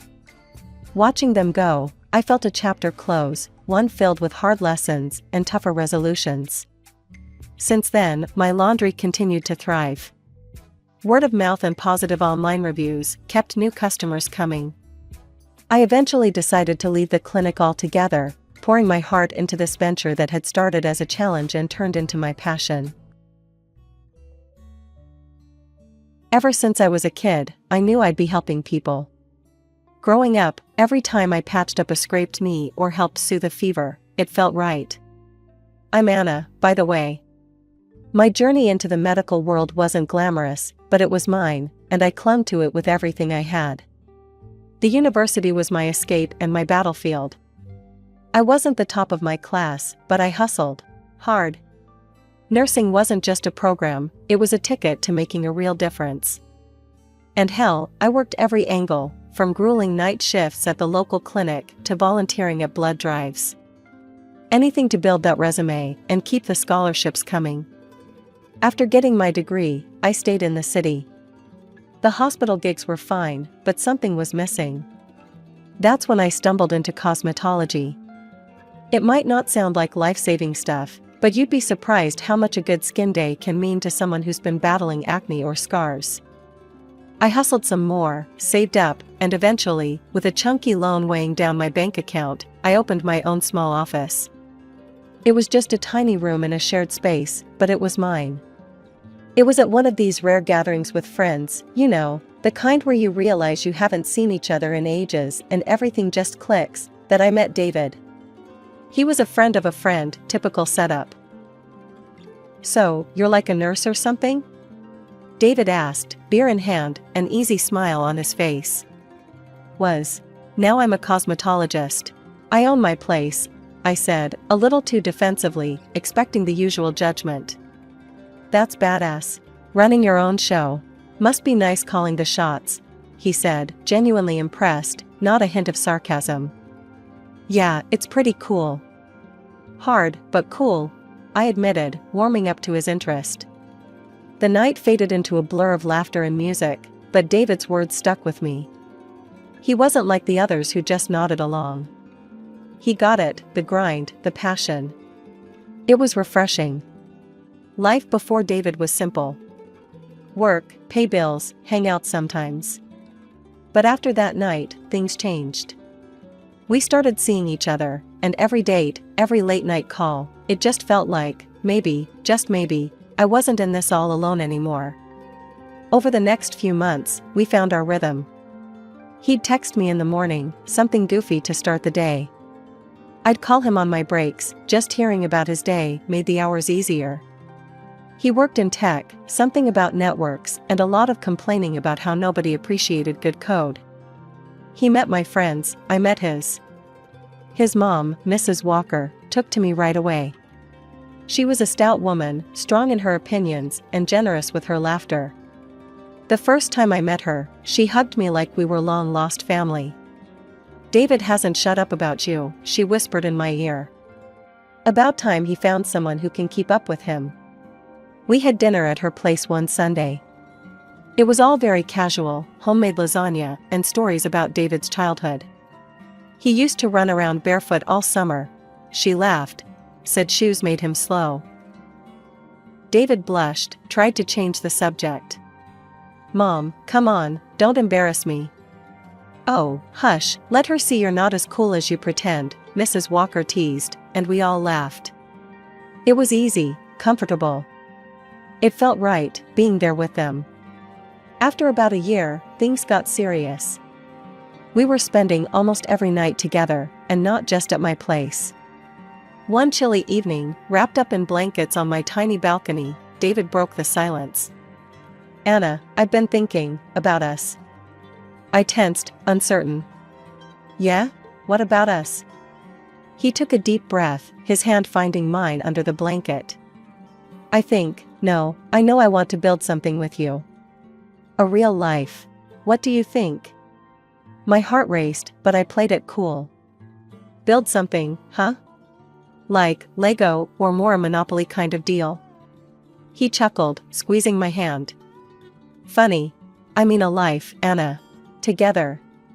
Maybe even think about getting a place, something permanent." The idea was terrifying and exciting all at once. "I'd like that," I admitted. A lot. So, we started planning, dreaming really. It wasn't just about moving in or the next few years. We talked about everything: kids, careers, buying a house. He proposed not long after that night, nothing fancy, just us, which was perfect. "Marry me, Anna. Let's do this for real." In a small, candlelit room, with the curtains drawn and rain tapping softly against the window, I said yes. It was the easiest yes I'd ever said. The wedding planning started soon after. Mrs. Walker was a godsend, knowing just who to call, what to book, making it all seem easy. "You just worry about being happy, I'll handle the stress," she insisted, and I let her, grateful for her support. It was simple, but perfect. A small ceremony, our closest friends and family, and an air of hope around us. As I walked down the aisle, seeing David there, waiting, I felt like everything was falling into place. He grinned, that lopsided grin that made me fall for him, and I knew, no matter what came our way, we'd handle it. Together. David moved into my apartment, the one I'd been renting since my cosmetologist days were just a dream. We unpacked, merged our books and dishes, and figured out whose art got wall space. It was cozy, happy chaos. The first few weeks, we'd sit at the little dining table with our laptops and piles of bills, making budgets like some kind of grown-up team. "I'll handle the groceries and utilities," David offered one evening, his eyes serious as he typed out a spreadsheet. I nodded, scribbling on a notepad. "And I'll keep smashing at this loan. The sooner it's gone, the sooner we can think about a house. And, maybe kids." Even saying it felt big, full of possibilities. David smiled, reaching across the table to squeeze my hand. "Sounds like a plan, babe." Everything seemed lined up just right. But then, things with Mrs. Walker shifted. She'd been like a second mom during the wedding prep, but suddenly, I was out of the circle. No more Sunday dinners, no calls. When I asked David about it, he'd shrug, looking uncomfortable. "She's got her moods, Her health isn't great these days." Maybe give her some space, he suggested one night when I brought it up after another missed call. I wanted to dig deeper, but the wall in his eyes told me to leave it. So, I dropped it. Maybe it was easier, not pushing. A year into our marriage, though, another crack appeared. David's steady support began to wane. Bills piled up on my desk, and his contributions dwindled to nothing. I found myself covering everything, from rent to the electric bill. "Babe, what's going on?" I finally confronted him one evening, bills in hand. "This is the third month you've not chipped in." David looked away, tension in his jaw. "It's my mom. She's really sick, Anna. Hospital bills, medications, it's a lot. I've had to help out." "Okay, I get family first, but we're supposed to be a team." "You should have said something," I snapped, feeling both worried and betrayed. I know. I'm sorry, babe. Just, can you handle things for a bit longer? I'll make it up to you, I promise." His voice was earnest, pleading. So, I tightened our belts. I called my parents, hating every minute of it. "Mom, Dad, I hate to ask, but could you help out a little this month? Just until we get back on our feet." They said what they could, never asking if David was pulling his weight. I didn't have the heart to tell them he wasn't. Work became my refuge and my prison. I skipped lunches, booked clients back to back. Sundays off became a memory. I barely saw David, he was either at work or helping his mom. Our apartment felt too big without him, the silence too loud. One rare evening together, I tried to bridge the gap. "We're in this together, right? Tell me what's going on, really." David, looking worn and thin, just shook his head. "It's just really bad right now. Mom's fading, and I can't think beyond that." I nodded, swallowing my frustration. "Okay, but remember, I'm here. We're supposed to do this together." Over a year had passed since David started shifting all his financial responsibilities onto me. Meanwhile, I managed to pay off the loan for my office. Finally, that tiny room was all mine, every inch a testament to the sweat and late nights I'd poured into it. But as my professional dreams solidified, my personal life with David crumbled. Money, or the lack of it, became a constant shadow over us. He'd promised things would get better once he took on a second job, but if anything, they got worse. David was never home, and the few bucks he contributed might as well have been pennies thrown into a well. One night, when I heard the door creak open way past midnight, I couldn't hold it in any longer. I sat at the kitchen table, bills and overdue notices spread out like a deck of bad luck. "David," I started, my voice tight. "We need to talk. This," I waved at the pile, "isn't sustainable." He sighed, a deep, weary sound, and sank into the chair opposite me. He looked as run down as I felt. "I know it's tough, Anna, but I'm doing everything I can. Mom's bills are they're killing me." "And what about us? Our bills?" I shot back, frustration spiking. "When is it going to be enough, David?" David looked at me, really looked, and for a second, I thought he might finally understand. But then he dropped the bomb. Maybe we could sell your office? Just until things stabilize. It would give us some breathing room." I stared at him, disbelief and anger swirling into a nasty knot in my stomach. "Sell my office? My dream? That's your solution?" I stood up, pushing my chair back so hard it screeched against the tile. David flinched, but pushed on. "It's just until we get back on our feet. I'm out there busting my ass every day and night, Anna." "And what? You think I'm not?" My voice rose, sharp and raw. "I built that business from nothing while paying half our bills on my own. And you want me to just give it up?" He stood too, anger flashing in his eyes. "Then what do you want me to do? Huh? Let my mother starve? That's not fair, and you know it." I was yelling now, too far gone to care about keeping it together. "I want a partner, David, not just a roommate who leaves me to handle everything alone." We glared at each other, the air between us thick with unsaid things and regrets. Finally, David turned and walked away, the conversation unresolved, leaving me standing there, feeling more alone than ever. Our fights became frequent, each one chipping away at what was left of our marriage. Every discussion about money ended in raised voices and slammed doors. I began to wonder if the man I married was still there, somewhere beneath the stress and the desperation. It was an unusually quiet Tuesday when I decided to head home early after a client canceled last minute. I wasn't too upset about it, the extra time gave me a chance to catch up on some much-needed rest. Pushing open the door to our apartment, I was surprised to find David frantically ironing his black suit, the one he only wore to weddings or funerals. The sight stopped me dead in my tracks. "David, what's going on? Why are you all dressed up like that?" My voice echoed slightly in the hallway, tinged with confusion. He jumped a little, clearly not expecting me. His face went pale, then flushed, a clear sign he was nervous. "It's my mom, Anna.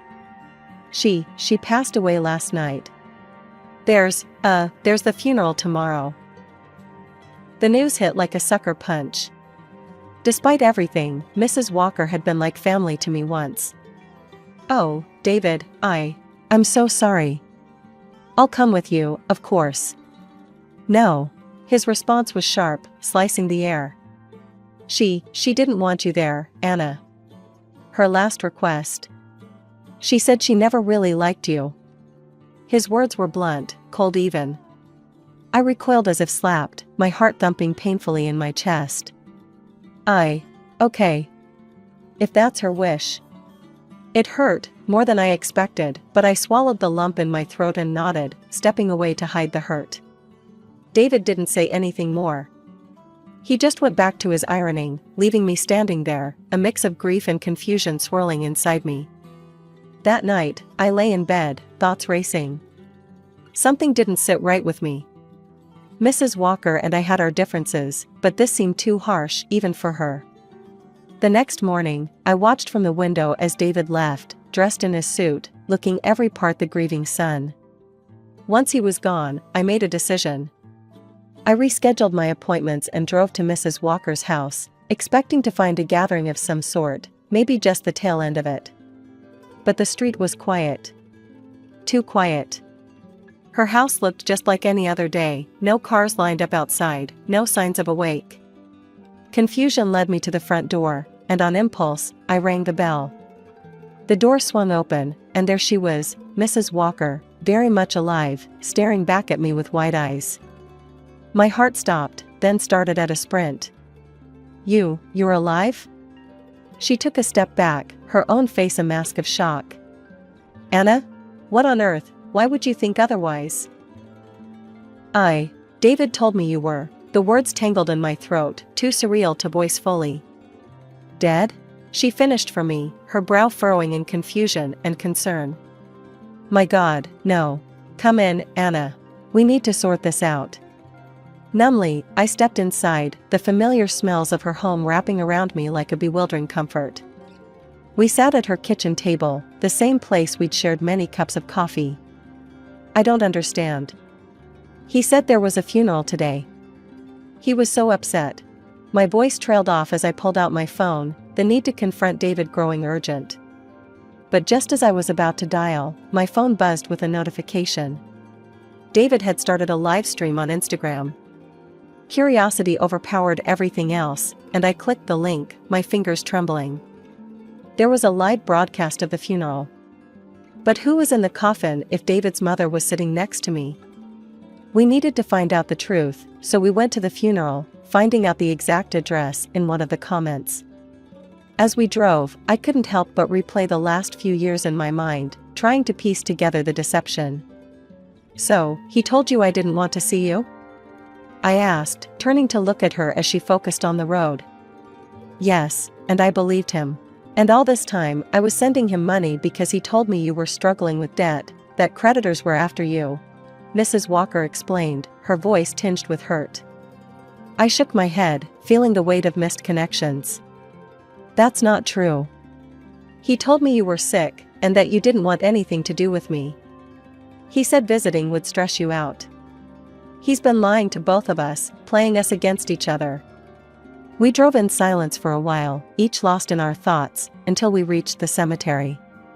It looked exactly like you'd expect a place of mourning to look: somber, quiet, with people dressed in black milling about. We parked a little distance away, not wanting to draw attention to ourselves. As we approached, we stayed on the fringes, close enough to hear, but far enough to remain unnoticed. I spotted David, standing beside a grave with a group of people I didn't recognize. They were all consoling him. Curious and cautious, we edged closer to some of the attendees who looked less involved.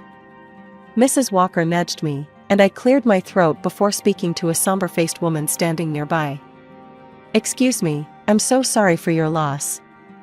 We just heard and came as soon as we could. May I ask who passed away?" I kept my voice low, respectful. The woman looked at us with sad eyes. "Oh, thank you. It's my niece, poor thing. She fought long and hard against her illness. A year of marriage and now this tragedy." My heart stuttered. "Your niece was married too?" She nodded toward David. "Yes, to that young man there.